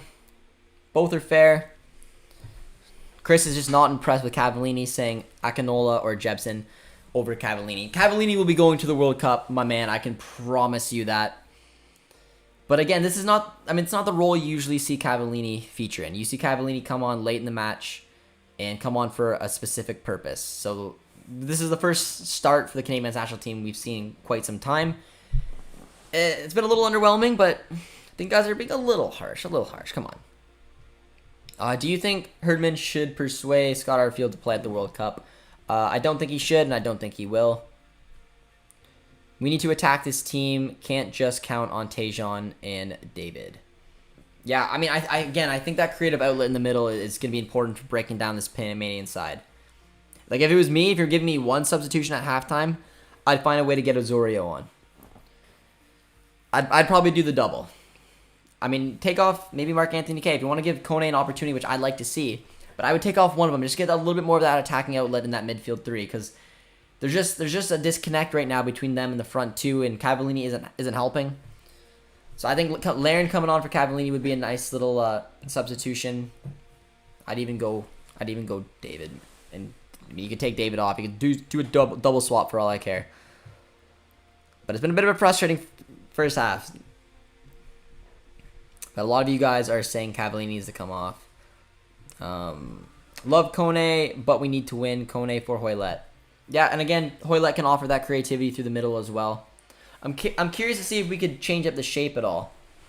Because again, when I think of three systems that Canada can pull off, there's the 4-2-3-1, the 3-5-2, and the 4-4-2. And looking at the back four, I guess back 3 with Tejan back there. I mean, you could turn it around. You could turn it into a back 4, have Atakubi at left back, slide Johnson out to right back, have Hutch and Miller through the middle. You go with 2 CDMs with Eustachio and then K. You bring on Azorio. You could also bring on Liam Miller if you really want to get crazy with it. But you could have Buchanan out on right attacking mid. Bring on Hoylett for left attacking mid. Bring on Azorio. There's a few things he could do there. I don't know if a change in shape. I just think a little bit in that midfield is he needs to shake it up here a little bit because we're just not creating enough.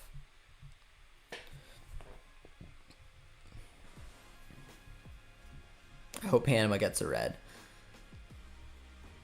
As a Liverpool fan, I would like David to join Liverpool, but he will not be ahead of Jota or Firmino. Yeah, another important part of where David goes is trying to find an opportunity to play. Chris says, personally, I find K plays the best when we are the team with the less ball. Interesting. It's an interesting take. I never noticed that. I never looked at K in that way. I think K does well with possession because I think he's good with his possession. He's good with his feet, but he's also good in transition. So I kind of get what you're saying, but I'll continue. When we have lots of the ball, he ends up slowing down and plays the safe pass. Ugbo and Azorio and Laren. Hat-trick for Laren in the second half.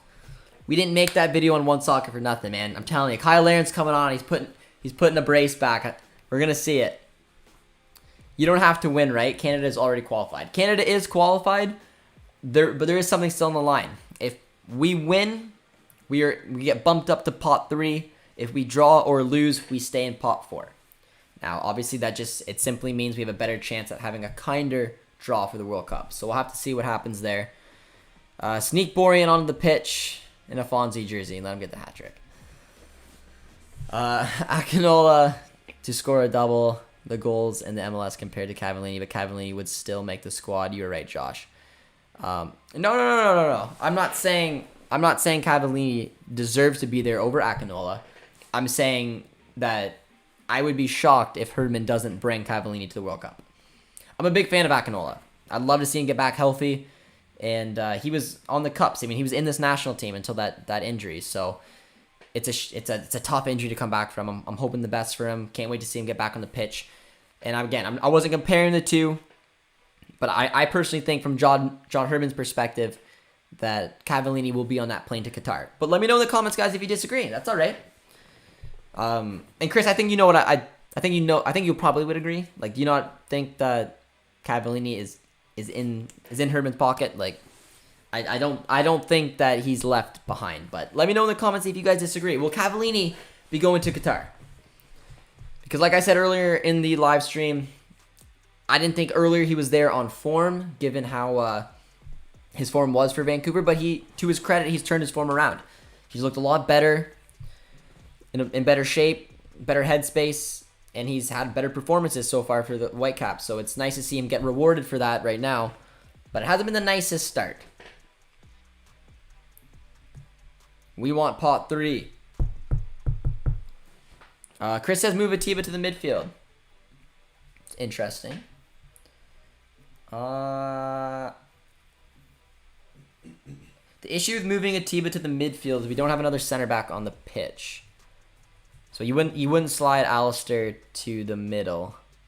You'd have to sub on Cornelius or Kennedy, which I don't see overly. Well, I mean, we saw a little cameo of Kennedy playing on the right hand side. A lot to see. But I mean, if you did it, I mean, again, I don't know what that would fix moving Hutch up, because you'd have to take off a player to bring on Scott Kennedy. Then you have your new back four. You got Hutch up. I still think we're missing that creative outlet.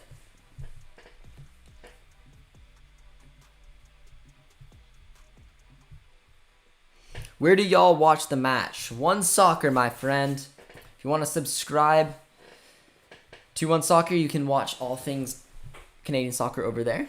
You also see Josh's face over there, if that's, if that pushes you towards it. Cavallini is a talesman of the team and offers a tremendous amount of locker room culture. He's a mainstay, and subtracting him wouldn't benefit the overall. Well said, Joseph. And again, I can't stress this enough when it comes to John Herdman. It's why I said that Cavallini will be on that plane to Qatar before Akinola will be. Not that I think either or is a better player, but this national team goes deeper than just the performances on the pitch. Every player has a role, yes, on the pitch, but also off the pitch. And the brotherhood mentality is something that is real. And you see it with players who are involved. And I thought that special match at BMO last time out was a perfect example of that. Seeing the type of players who came off the bench, because they are absolutely players who are being rewarded for being a part of this brotherhood for so long. It's why you saw Cavallini come off. It's why you've seen, Miller was off, came on, Johnson as well. Every player who I thought had the most impact in the heart of John Herdman as well as the Canadian national team came off the bench last time out. And you kind of saw it with this start today. Now, 45 minutes is down. There's still something to play for. Things aren't going overly well. So I'm curious to see if there will be substitutions. I doubt it. But the boys are starting to come back out on the pitch. So we will see if any movement happens from the bench, though I find it unlikely.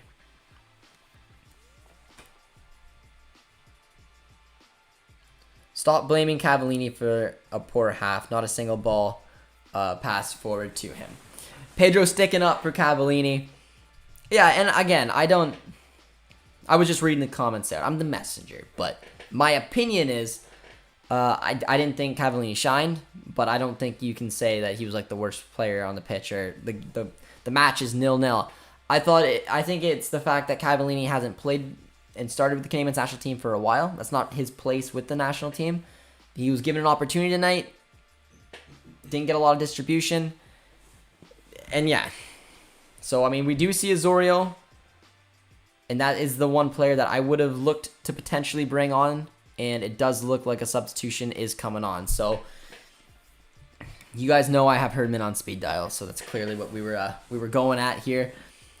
But I'd expect the 3-5-2 to stay intact. So I'm curious to see who's coming off.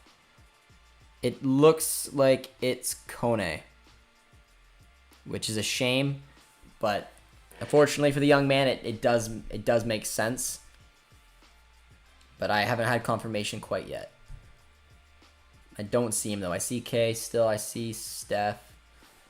I see Cavallini.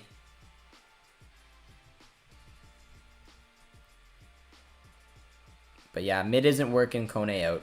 And it's a shame, but that's alright. It's still a good learning experience for Ismail Kone. He looked really, really good coming on in the first match against Costa Rica when we were down a man, picking out passes, looking confident, didn't phase him. It's part of growing pains, it's part of being a young player. I think this was the right move from John Herdman. Again, Pedro, you said it well.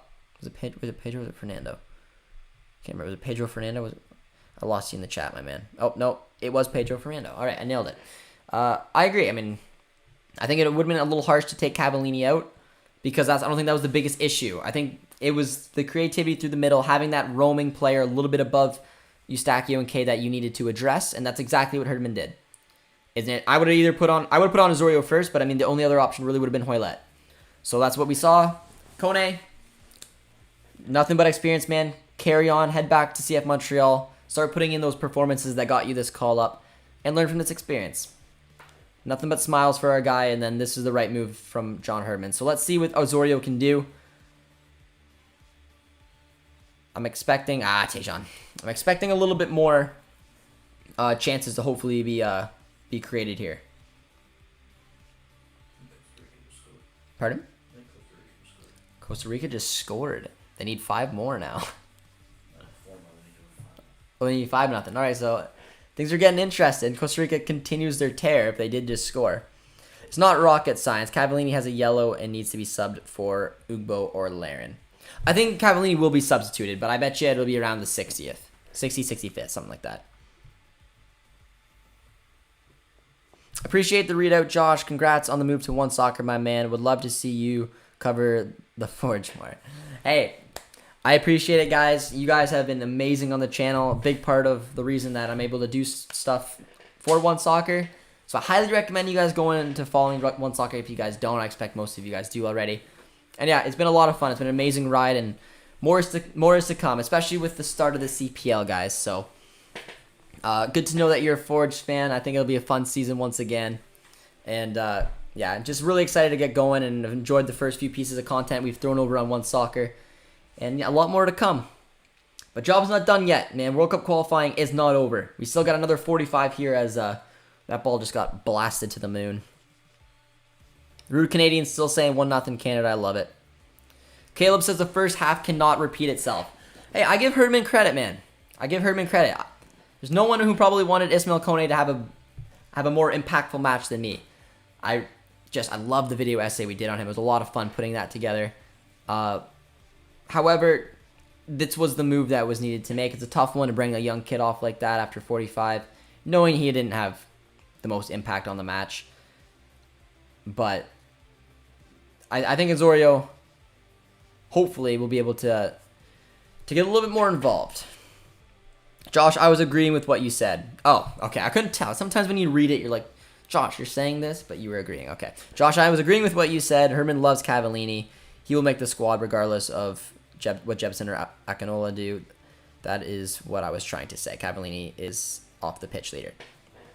All right.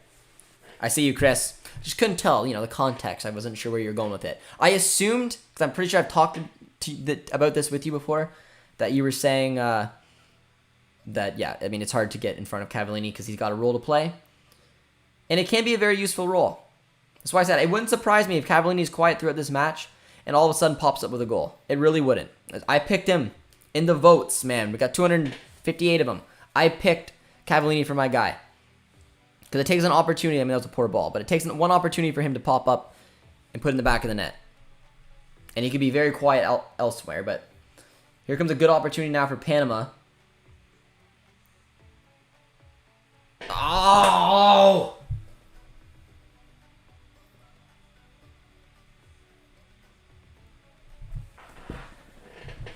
Torres with a beautiful, beautiful one-touch volley. Oh, man.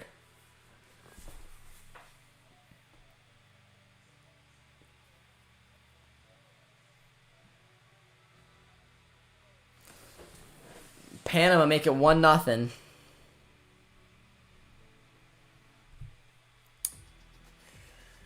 What a ball. It was a pin perfect ball, man. I don't know. Keep an eye on Kamal Miller. Could he have done better here? I'm not showing it from the angle. Wasn't really... He kind of lost his man a little bit. Torres just takes that with the half volley. Back of the net. I feel like that looked a little too easy for my liking. I can't tell. The replays aren't showing. I want to see how Miller was tracking that run. Kelly's not impressed with Crepeau either. It's a tough one, man. We need 2 now.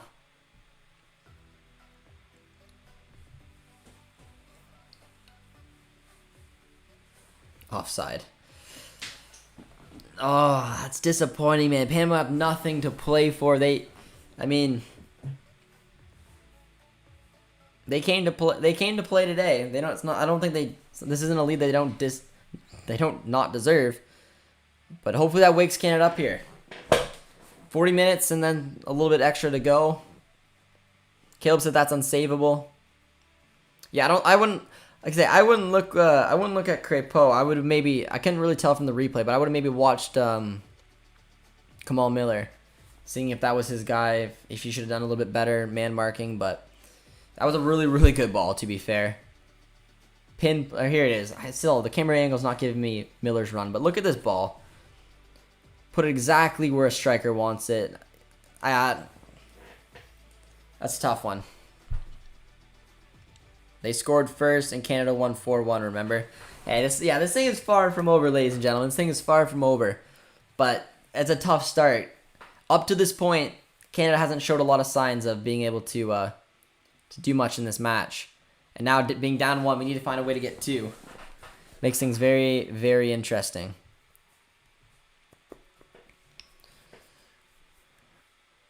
Sub up front with Ugbo and Laren now. Not the 65th minute. I don't think Herdman's that type of reactionary manager. I don't think... I mean, going down like this, I still think he's got an idea of who he wants to bring on. and at what point. But I'd still expect a little bit longer before we see another substitution. Maybe another 10 or so. Mike is saying poor defending from Kamal Miller. At first glance, and I feel like the only video the only replay I really saw that I was able to even watch if Kamal Miller was tracking the run properly. I didn't get a good look, so it was a tough one. I think it's the hangover of qualifying. Yeah, it's emotional, man. It's emotional. This is a long, grueling campaign, but it sucks because there is still a lot to play for. There is a difference between pot 3 and pot 4. This game does matter, and Panama. I mean, you could talk about a hangover of qualifying. The hangover of getting your dreams absolutely smashed, and then do it into the style that they did against the U.S. It's frustrating. And kudos to Panama coming out here and showing up and relatively being the better side so far. So Canada need to look for some answers. They need someone to come up big. Azori was brought on to do that. It's been about 8 minutes, but we still haven't been able to create a whole bunch. Mark Anthony Kay is just gonna pitch that one upfield. Oh, and Tajon gets the foul. Greg says Hutch needs to close that down faster. He lost track of his guy.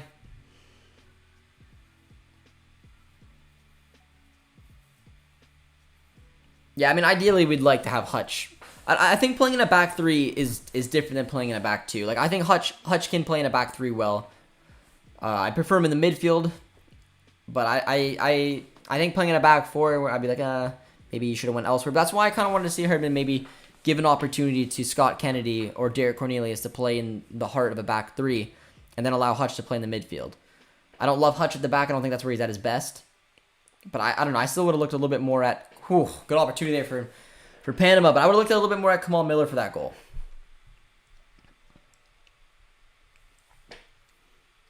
Herdman just wants to make Kay and Cavallini feel good, even though they're not good enough. Caleb was not having fun today with Cavallini or Mark Anthony Kay. Mark Anthony Kay's performance today has not rung any red flags with me. I think he's been fine. Cavallini's been quiet, but I don't know. You could switch up the system. You could go into a 4-2-3-1. Bring on someone like a Liam Miller, Hoylett. They're just not on the same wavelength today.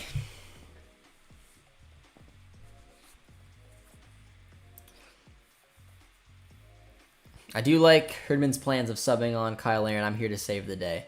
I'm telling you, man, he's coming on. It's a brace. He takes over the top World Cup qualifying goal scoring charts. I'm already writing the story. 2-0 Costa Rica. Damn. Panama. Man, what do they need to win to bump the U.S. down? 5-0? That's very... Is it 4? Does anybody in the chat know? What would it take... Well, I guess I can look at the goal difference. So, no, I mean, the goal difference is still 11-5. So, scoring 2 would put them up to 7, dropping them into 9. So, yeah, they need to win 5-0 to be able to take them down. So, I mean, they're almost halfway there. That's a tall task.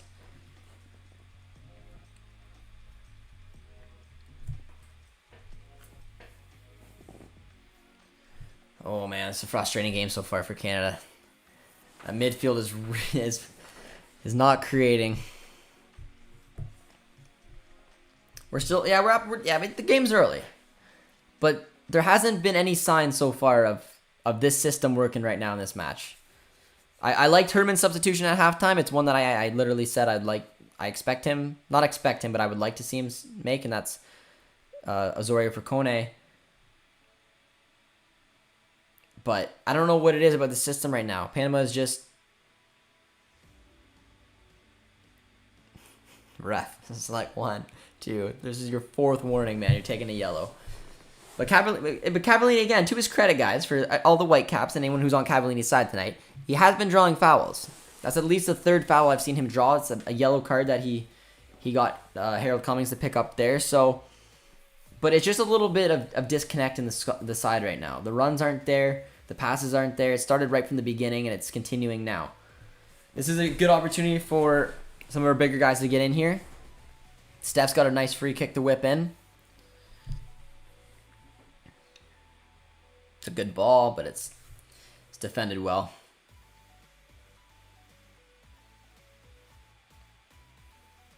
Oh, throws down David and says absolutely not to put Panama on a 3-on-1.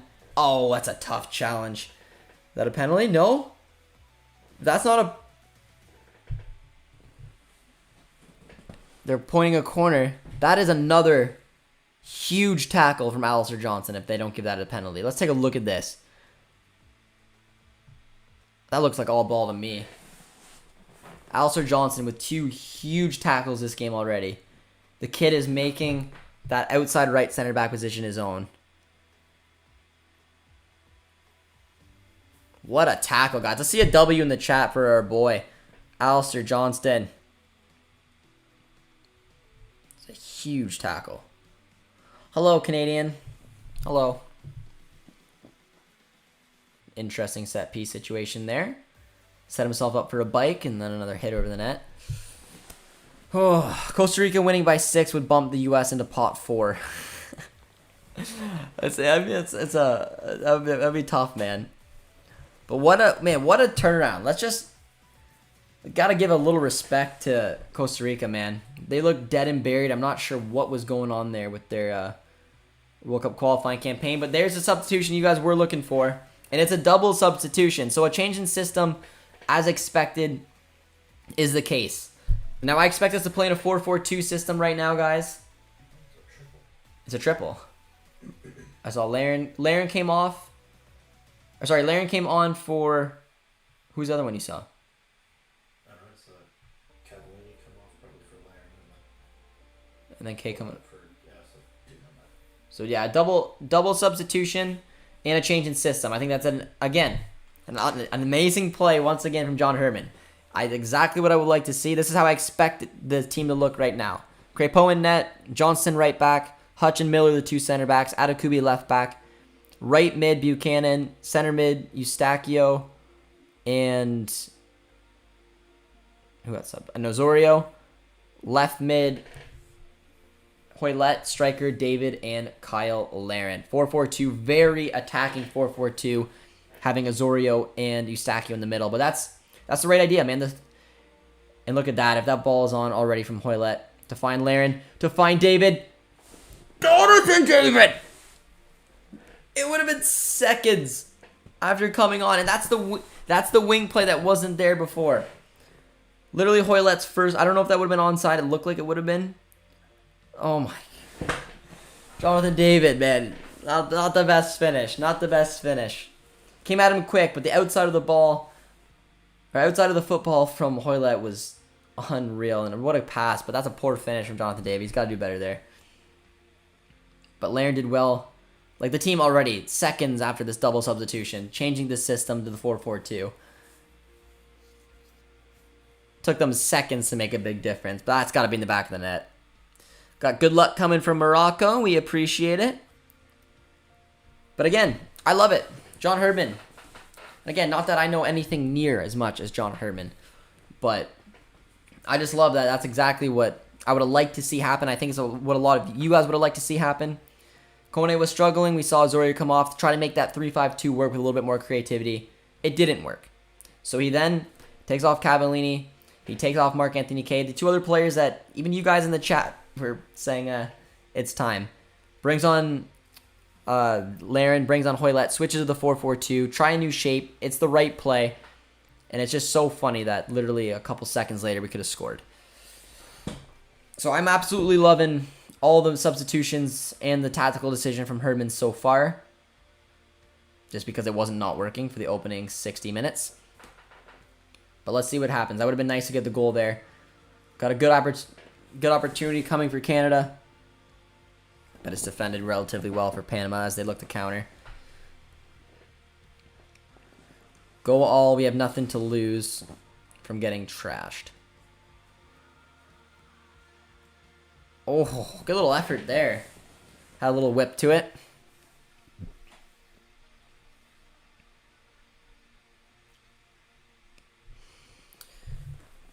That's a good little hit, though. Looked pretty close. Got a lot of love coming in. Good luck from England. Good luck from Peru. Good luck from Morocco. I like it, friends. I like it. If you're just joining us here, be sure to drop a like. Say hello in the chat. And it's starting to seem like we're getting a little bit more international interest. So drop your flag if you guys feel like it. Canada needs a little bit of luck now. Down 1-0,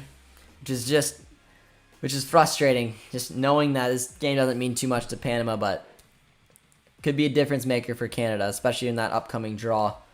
Going from 70th ranked all the way down, and then somehow figuring out a way to top the Ocho and go into pot 3. It's quite the journey. But I said before this, we already wrote a script, and the script is Kyle Aaron's going to get substituted on and score a brace. Here comes Atakubi. Oh, man.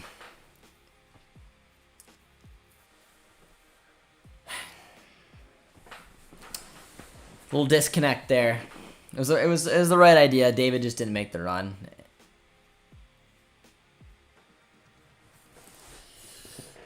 Oh, good luck from Toronto. Canada's already qualified. No worries.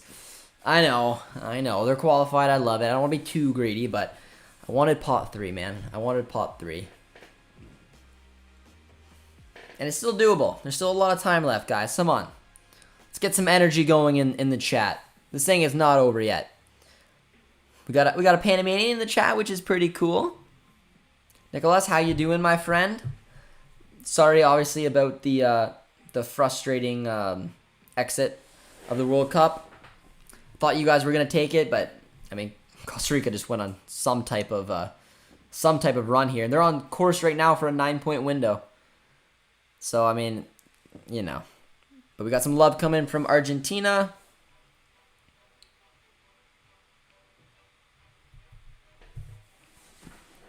I like it. I like it. My parents just got back from Mexico. And they went to a bar down there, and the bartender was a young guy from Argentina, and he gave my parents a Messi Maradona T-shirt to bring back for me, which I haven't got yet, and they are back, so I need to pick that up, which was pretty cool. So just a nice little gesture from someone I never even met before in my life. Gave me a pretty cool shirt that he had on hand. So I just wanted to let that be said. You know, the beautiful game, connecting people from all over the world. Go Canada, go from Ottawa. I love it, my man. You excited to keep an eye on Atletico Ottawa this season? Because I know you're not watching the Ottawa Senators. No one is. I'm a Senators fan, so it's fine. Josh to replace Herdman when Herdman moves on to bigger and better things. No. I don't even want to pretend that I could pull off what John Herdman is doing. I'll do it in FIFA, okay? We got the video coming, man. Keep an eye on One Soccer. We got it coming. I will do it virtually for you guys. That is the best you're going to get.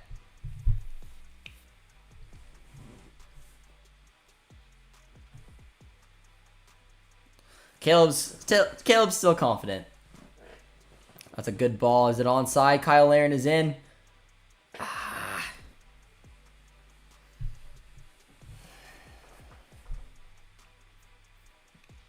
Peru and Canada will face off in the World Cup. Mark my word, it will happen. A little love coming from Morocco. Who is dominating the game so far? I wouldn't say anyone's dominating the game. This has been a pretty even match so far. Canada's definitely not playing up to their level. Corner coming in. But Panama, again, to their credit, have been solid throughout this match. I'd say it's been pretty been pretty 50-50. We had a good opportunity that David wasn't able to capitalize on. They had a really good counterattack where they just hit a perfect ball, a nice placement from Torres. But yeah, no one is dominating anyone. I think more chances are going to fall to Canada the longer this game goes on. They just switch up their shape, made it a lot more attacking. So we're going to have to see. But, I mean, Panama has shut this Canada side down and have made chances pretty hard to come by. As a Sens fan, what do you think of the recent news? It's terrible. Despite what your guys' thoughts were on Melnyk, it's terrible news. And I give my condolences to the family. It's very sad, man. It's too young. It's too young to pass. Canada doesn't look like they're gunning for the win. I wouldn't. This reminds me of like an old school CONCACAF match. It really does. Coming down to Panama, making things frustrating, making things gritty. Panama didn't let their World Cup exit bug them. They came down here and wanted to do good in front of their fans, and they're doing exactly that. They should be proud. Canada are finding things just very frustrating. Not only is Panama doing a good job to shut them down, but the passes have just been all over the place tonight. You've seen different runs. David looking for a potential run, never saw the ball come. You saw Atakubi looking for David and then assumed he was going to make the run, released the ball, and never came. It's just a little disconnect today. It's unfortunate, but I don't know. I can't complain, man. Canada's been so good for so long throughout these qualifiers. And the nice thing is there's still a little over 20 to go. See if we can turn this thing around. Canada has a good team. You have the opportunity to highlight CONCACAF in the World Cup. Good luck from Panama. We appreciate that, my friend. Very, very kind words. And we're hoping to do right and make CONCACAF proud. We're hoping all our CONCACAF nations can have some success at this upcoming World Cup. Nicely done. Finds Jonathan David. Finds Laren.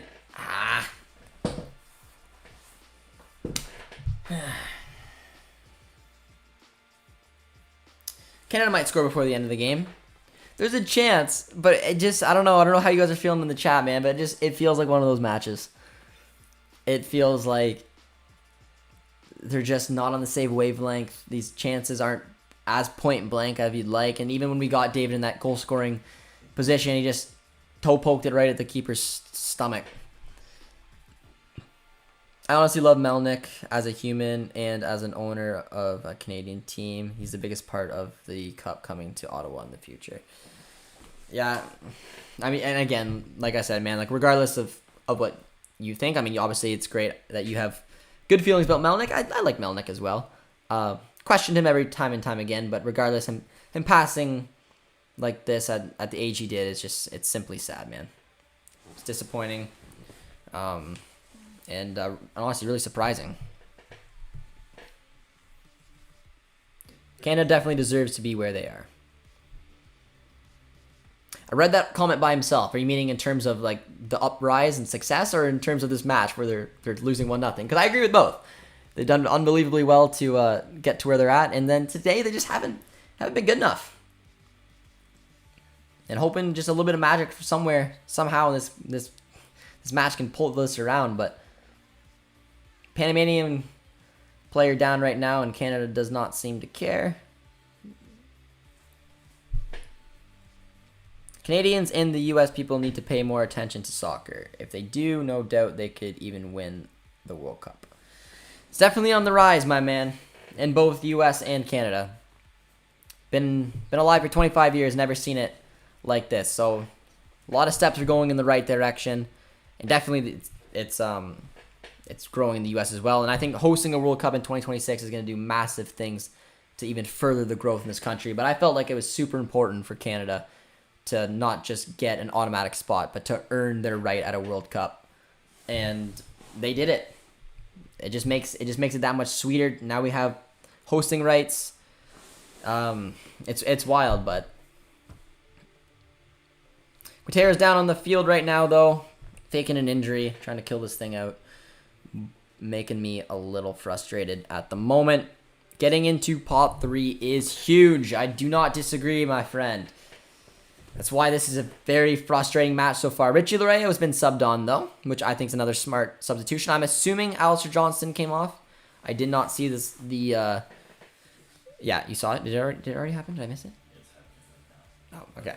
All right, you're probably ahead of me. Seconds ahead. All right, there we go. But yeah, Alistair Johnson coming off.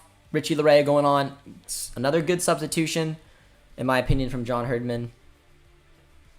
Richie is the engine of this team.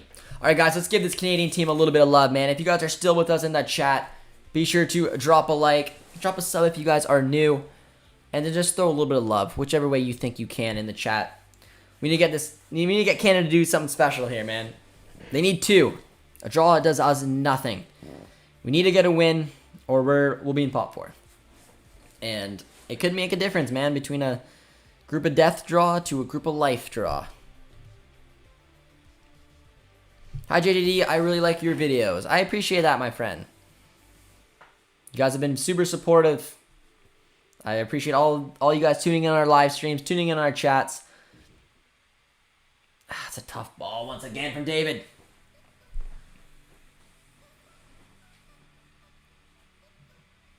Here in Combo, we like to bother Mexico because of their question performance. Yeah, well, here in CONCACAF, I mean, especially the U.S., they like to poke fun at Mexico too, so there you go.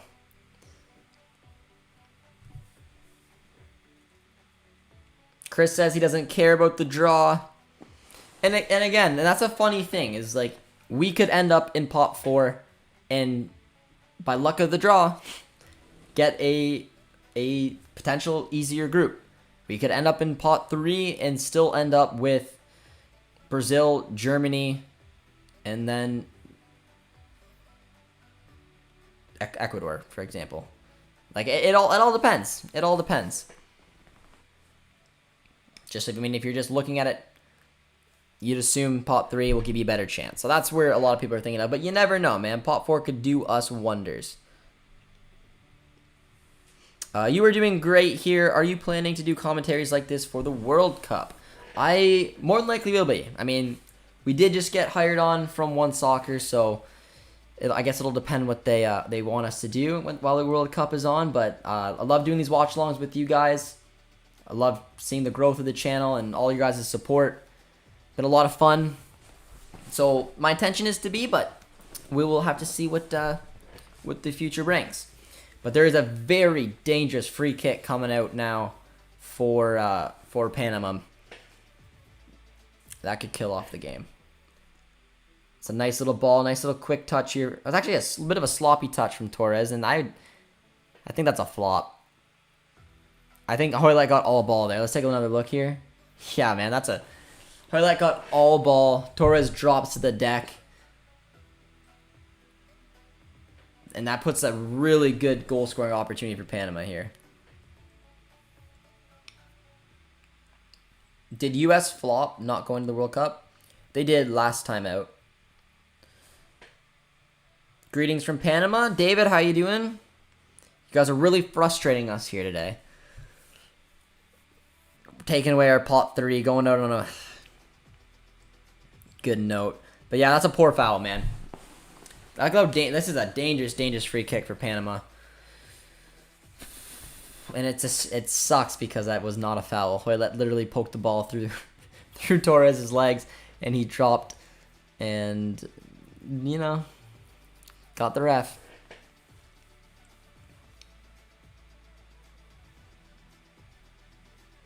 Love coming from Toronto. Cheers, my friend.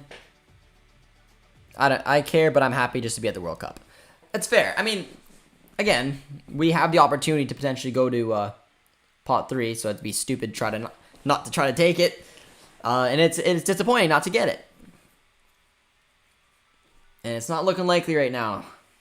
Unless Kyle Larin can come up with that 2 goals we were talking about earlier. And that's a beautiful save from Maxime Crépeau.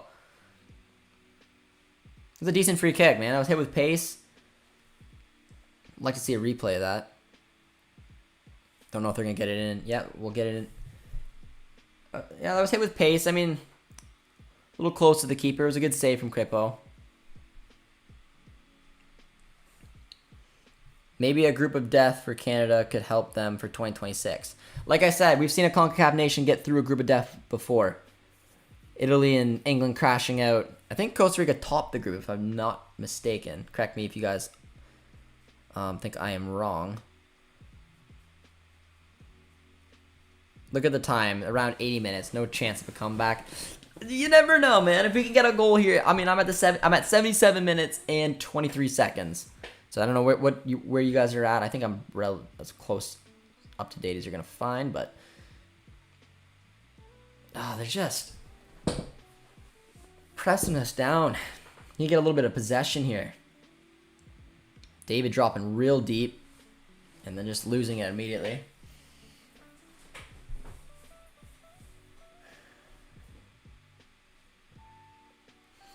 Just be happy you made the World Cup. Yeah, but that's not the attitude. 4 balls flying under the pitch. No, I mean I'm beyond happy, and that's almost like now that you got the taste of it, you want more and more and more. It's not. I mean, it's not the end of the world. Hopefully we find a nice draw, give us a solid chance. The frustrating part is that pot 3 was potentially in our grasp. Maybe it wasn't meant to be. It wasn't meant to be. This Canadian team shouldn't be afraid of anything, though. All right, we took a little flopping opportunity there, David. I respect it. Panama dominated lately. They might score another goal. It is funny, though. Here comes Hoylett. I wouldn't say Panama dominated, but they brought the physicality today. They've been pressing us, not giving us space. They made it very difficult for Canada. Hasn't been one of the poorer games I've seen Canada play for a while now. And it's very uncharacteristic of what this team's been like. That's a deep ball, but Crépeau was there to collect. It is funny, USA getting trash as well. What was the score in the US game? Still 2-0? Fine, Atakubi. Tejan.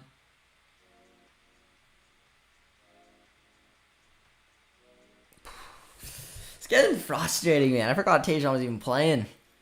Man has been quiet. Not what we usually see.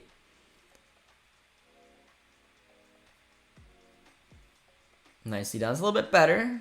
Finding a little chemistry there. Hutch has decided to take things into his own hands. That's better. That's a better ball. Kyle Larin! Oh, we did a video on One Soccer. Check it out. What a goal! Atiba Hutchinson decides to take matters into his own hand. Look at that, man. We haven't made like 3 passes in a row all match. And Hutch finds a way, just like, all right, man, hold my glass of wine. I'm coming up. Couple little cute passes there. That's a beautiful ball from Junior Hoylett. That's what he can do, man, with both foot. That's with his left. Right where you want it. Finds Larin. Gets... Oh, baby. He needs one more. I'm saying brace, man. That's a good finish, too.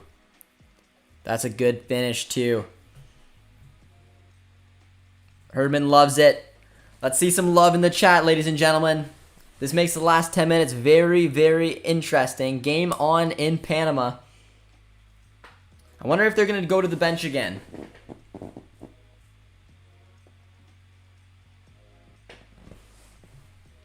Panama is complaining.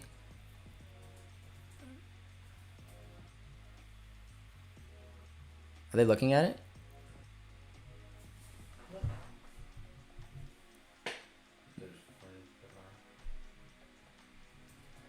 No. Is he going to VAR?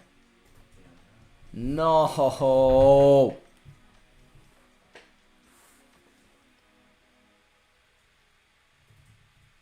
Where are they looking here? That's not a good sign. Trying to see if that's offside. Or if there's a foul in the build-up. Probably a foul.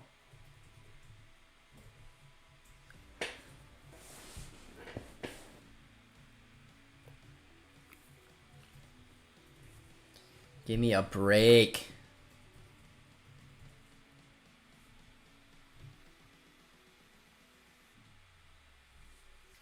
That's soft. If this gets disallowed, it's beans. What's he doing?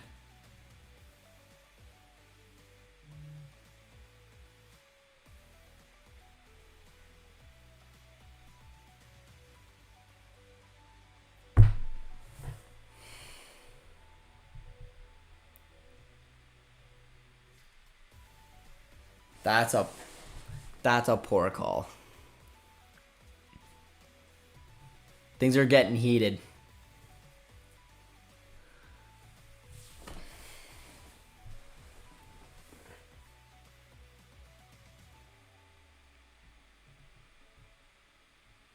That's ridiculous. That's a poor call. Panamanians love it.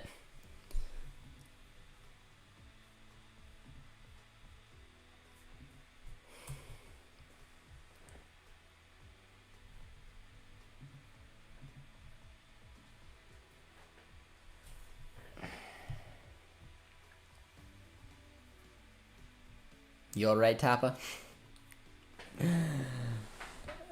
Oh, red card coming out. Quick little red.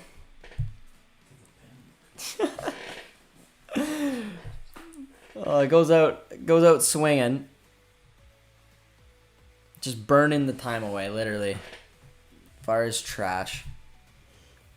Just a company not impressed. That's so frustrating. It would have made the last 10 minutes so much more interesting. CONCACAF strikes again. When does the game end? Well, it's finally resumed we're at 83 minutes and 50 seconds. The goal was disallowed, ruining what was a very, very nice moment for me. That was frustrating. I thought that was weak. Let me know what you guys think in the chat. I'm assuming most Canadians will agree. Probably our Panamanian friends with it. Come on, Josh. What are you talking about?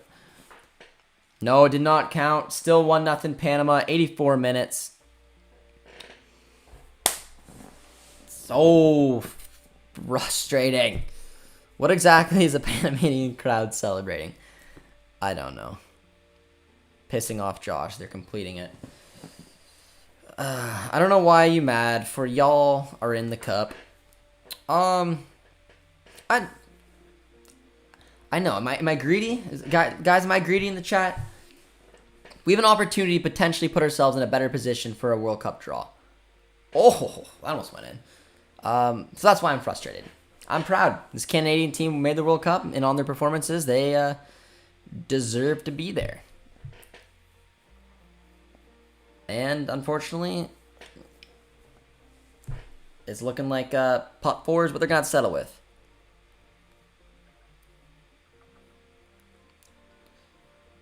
Gets pushed off the sideline.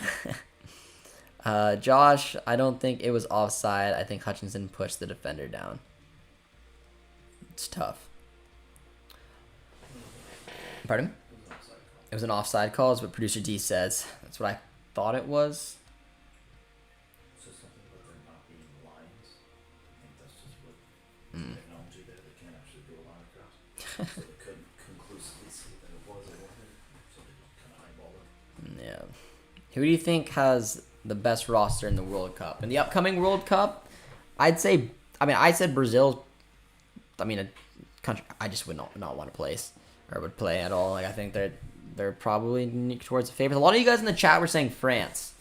I don't know what it is. I don't think France, for me, again, there will be one of the favorites naturally, but I don't think they're going to win. We got EK coming on.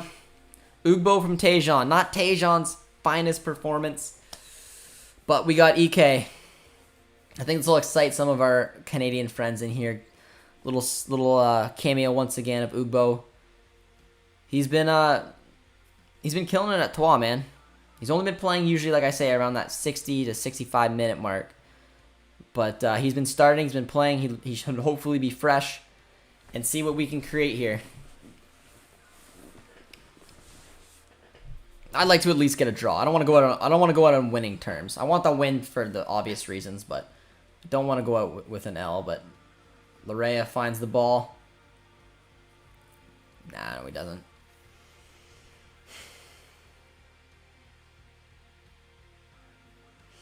here's something for the chat. Because I knew we have a couple Brazilian friends in here. If there's anyone from Brazil, one, throw some Brazilian flags. I need to ask you a question.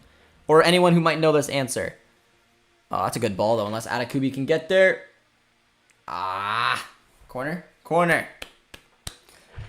Is Brazil going to play Argentina for that last World Cup qualifying game? Or are they going to forfeit it? Because it was never played. So if anyone knows that answer, I would appreciate it. But we got a corner coming up. Steph's to take.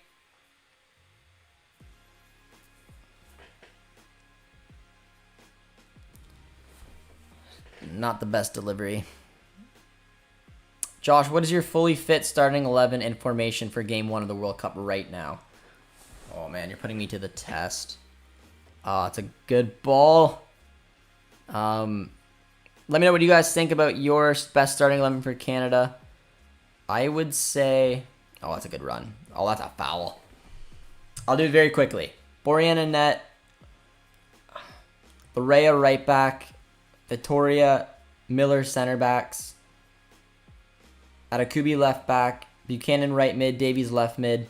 Eustachio center mid. Hutch center mid. Laren and David striker 4-4-2.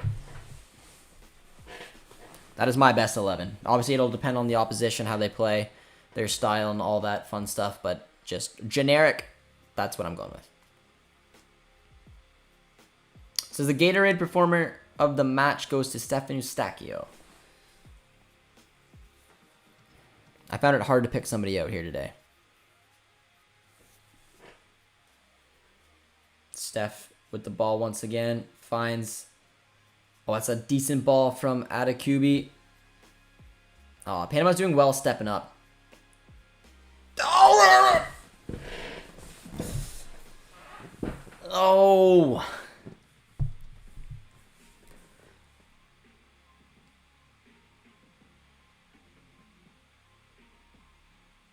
Oh my gosh. That was a really good ball from Larea, man. Someone had to be there. Everybody was poor today. John's got one for me, though. It doesn't matter. They both qualified. The match was stopped because when Argentina complains, Brazil ranked first. But will it end in a forfeit? I know it doesn't matter in terms of qualifying, but like, does it end in a forfeit? Will it be played? I guess, yeah, because they got to do something with the result. I'm pretty sure the game has to be played and or forfeited. So I'd assume because it doesn't matter and Brazil's guaranteed, obviously qualifying in first place, maybe Brazil would just, I don't know. I don't know how it'll work. There's a good ball to Atakubi. Ah, it's blocked. The 90th minutes have been played.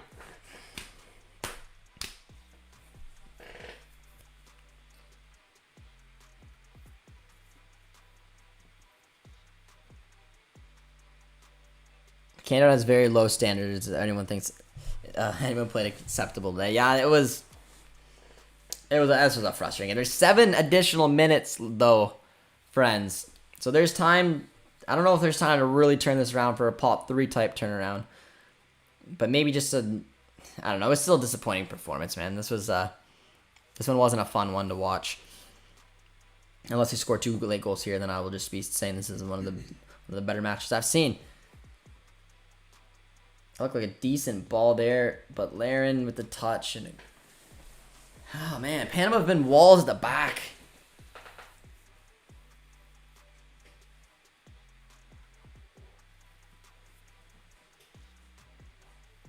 That is a big fat donation coming on from Chris.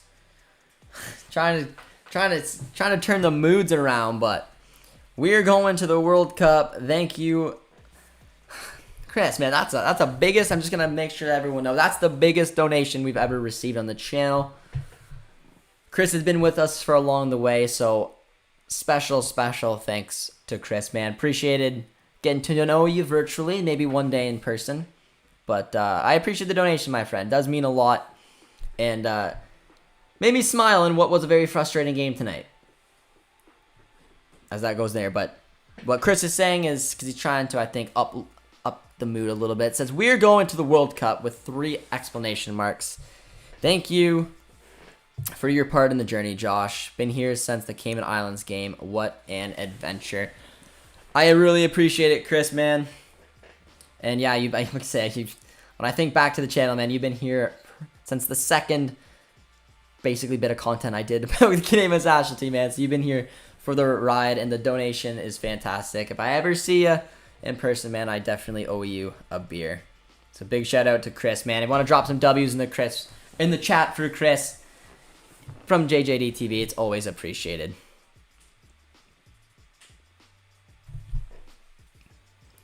But let's see if Canada can turn something around here.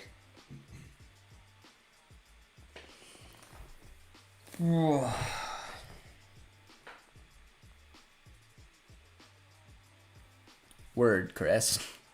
A lot of love coming in for Chris. Good guy, man. Big 100. And right now, the record on the biggest ever donation on JJD TV. So, Chris, you can hold that record proudly. There's a deep ball from Steph. Oh, man.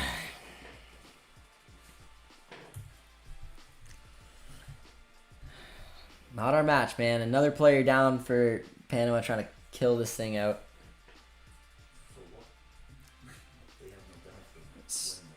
No. Sore foot. Oh, man. FIFA has asked Brazil to play Argentina again. Angie, I appreciate the update. I was very curious of what was going to happen with that match. Costa Rica versus New Zealand. Who wins? I don't know how you can bet against this Costa Rican side right now. The turnaround that they did, they just completed a 9-point window, beating Canada, beating the U.S., and I think it was El Salvador that they won in the second game. Quite an impressive turnaround. Puts them in a really, really good shape. Tied on points with U.S. too. Only went out on goal difference to have to go through the interconfederational playoffs. We top it, the Ocho with 28. Mexico with 28 as well. 8-4-2 record. And then U.S. Costa Rica on 25. Panama just missing out on 21. There's a good chance there, but Crepeau gives Richie Laryea an opportunity to go forward. Oh, and a big foul coming there.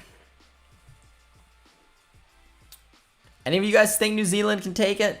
Because I feel like Costa Rica winning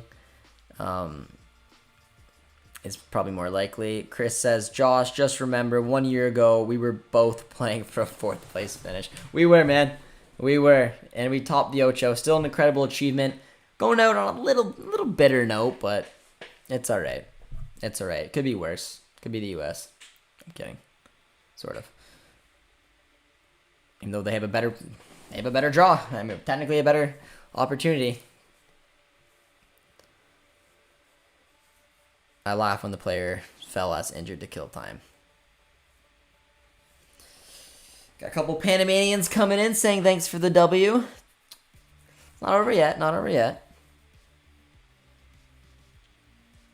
We could get the draw. Oh, that's a really good save from Maxime Crepeau, by the way. Really good hand not to give away the foul. Get enough on the ball. Got one last opportunity coming here. It's Junior Hoylett. It's a good ball. Oh.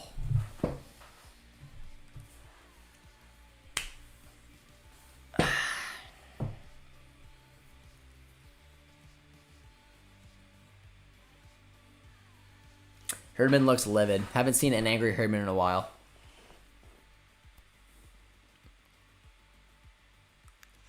No Davies for 7 out of the 14 games. Still got first and a chance at pot 3. Pretty amazing. It is, man. It really is. And another Panamanian down once again, man. You guys ever... such a this is CONCACAF at its finest. But no, it's an incredible achievement. Now having Davies for 7 of the 14 games doesn't hit you. Literally half of the Ocho, he was not here, and we still were able to pull off what we did, man. It is wild. Panama doing everything to get this W.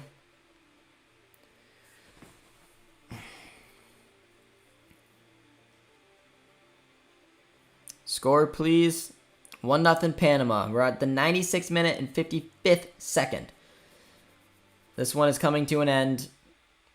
It will end in a 1-0 loss for Canada. 2 losses, only a 3-point window for Canada, but we still top the Ocho. It's a pretty cool achievement, but did not pull off the really the result that we were hoping for, which is a shame.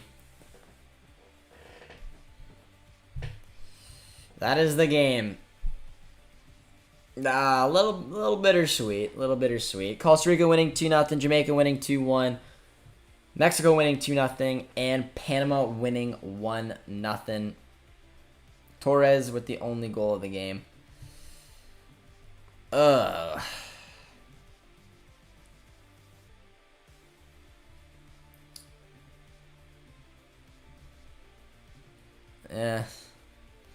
Yeah. What can you do? Match is over, guys. Yeah, I don't know. That left a sour taste in my mouth. I don't know how you guys are feeling.